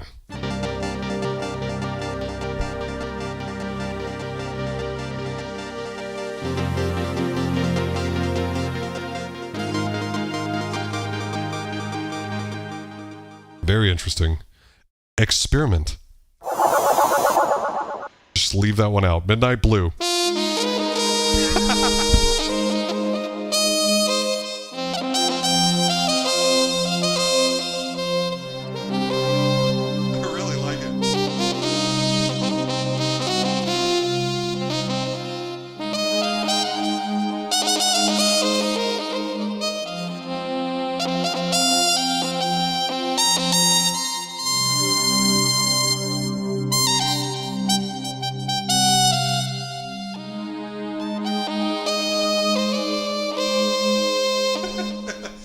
Space detective film noir, exactly. Like it's definitely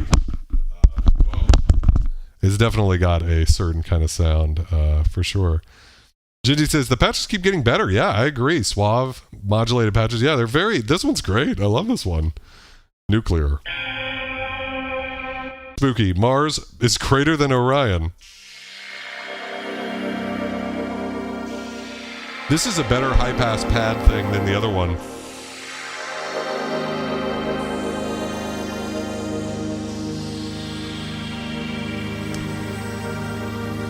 Ambient Knot says Vulture Culture could be cast in Blade Runner 3. That would be the highest honor, right? Devastation says the brass has been hideous. Yes, it has. This one's good.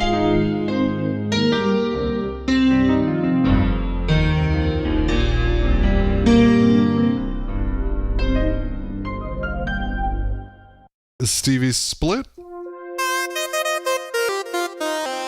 I like this.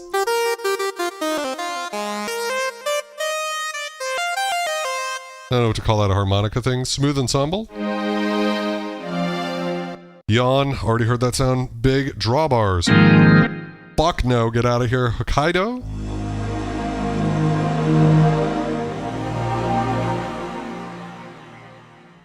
Radioactive.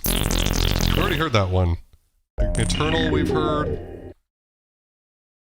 Okay, so we've looped back around. Okay, so I think we've covered all of these, which is perfect. Good place to stop for tonight.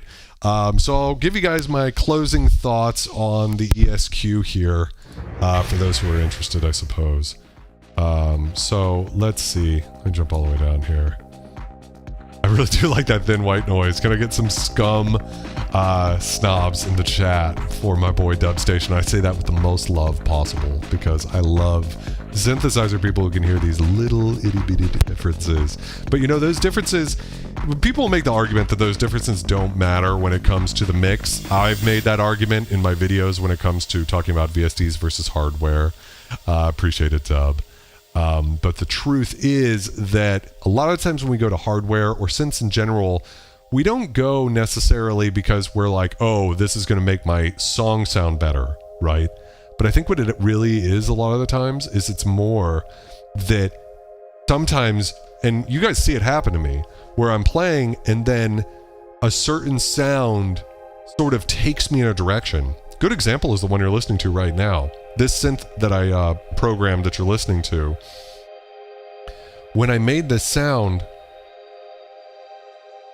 it just took me down an avenue It was like being in a dream. It just took me to a place, and this song came completely together, just instantly.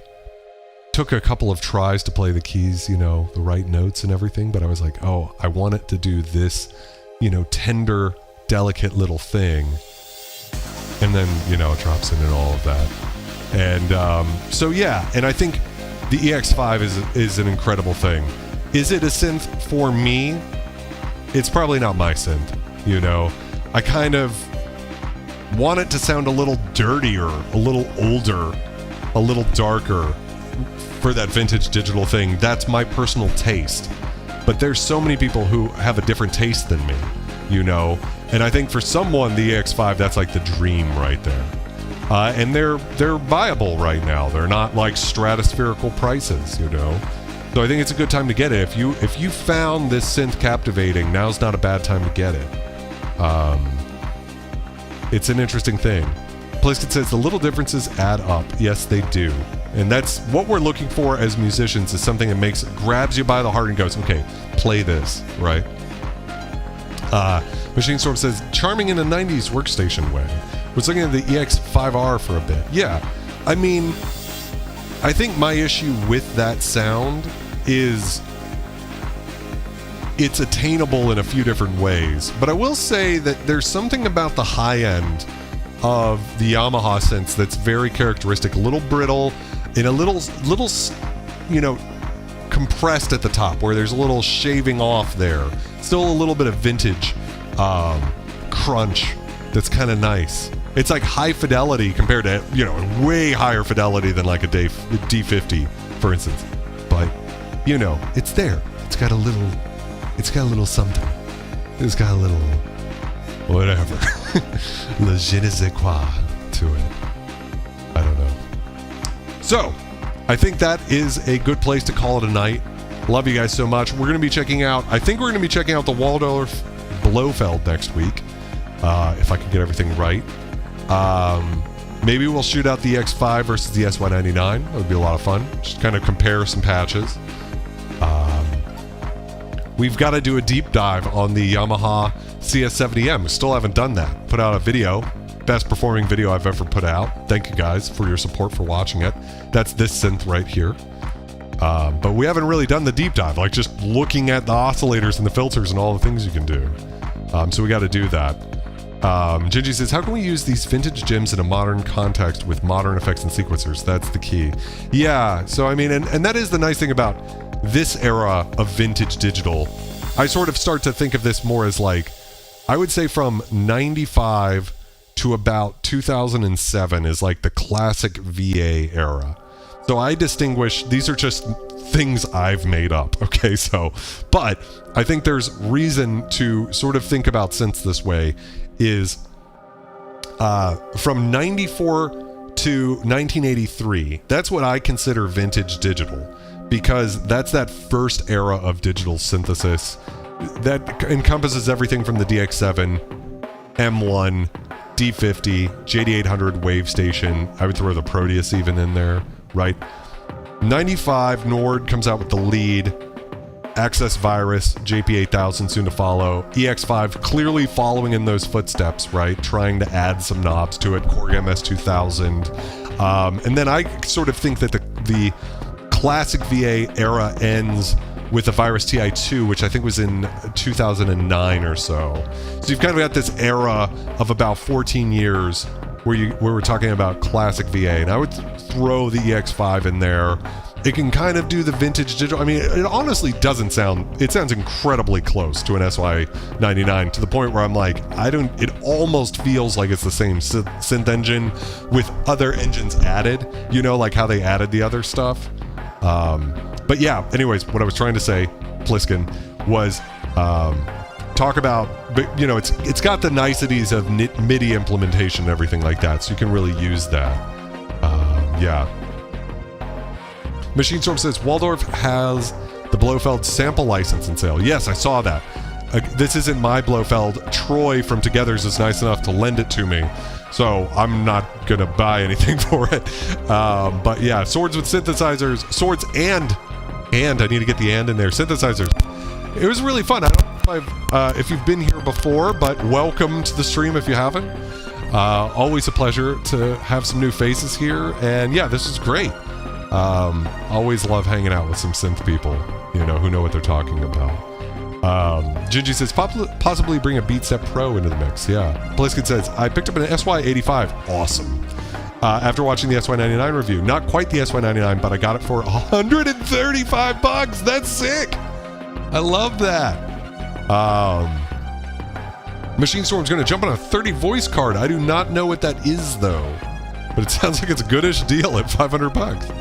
Jizzy says, good point. I hear that. Grateful for the time frame and the context. Keep sharing this magic. This was awesome. You guys are awesome.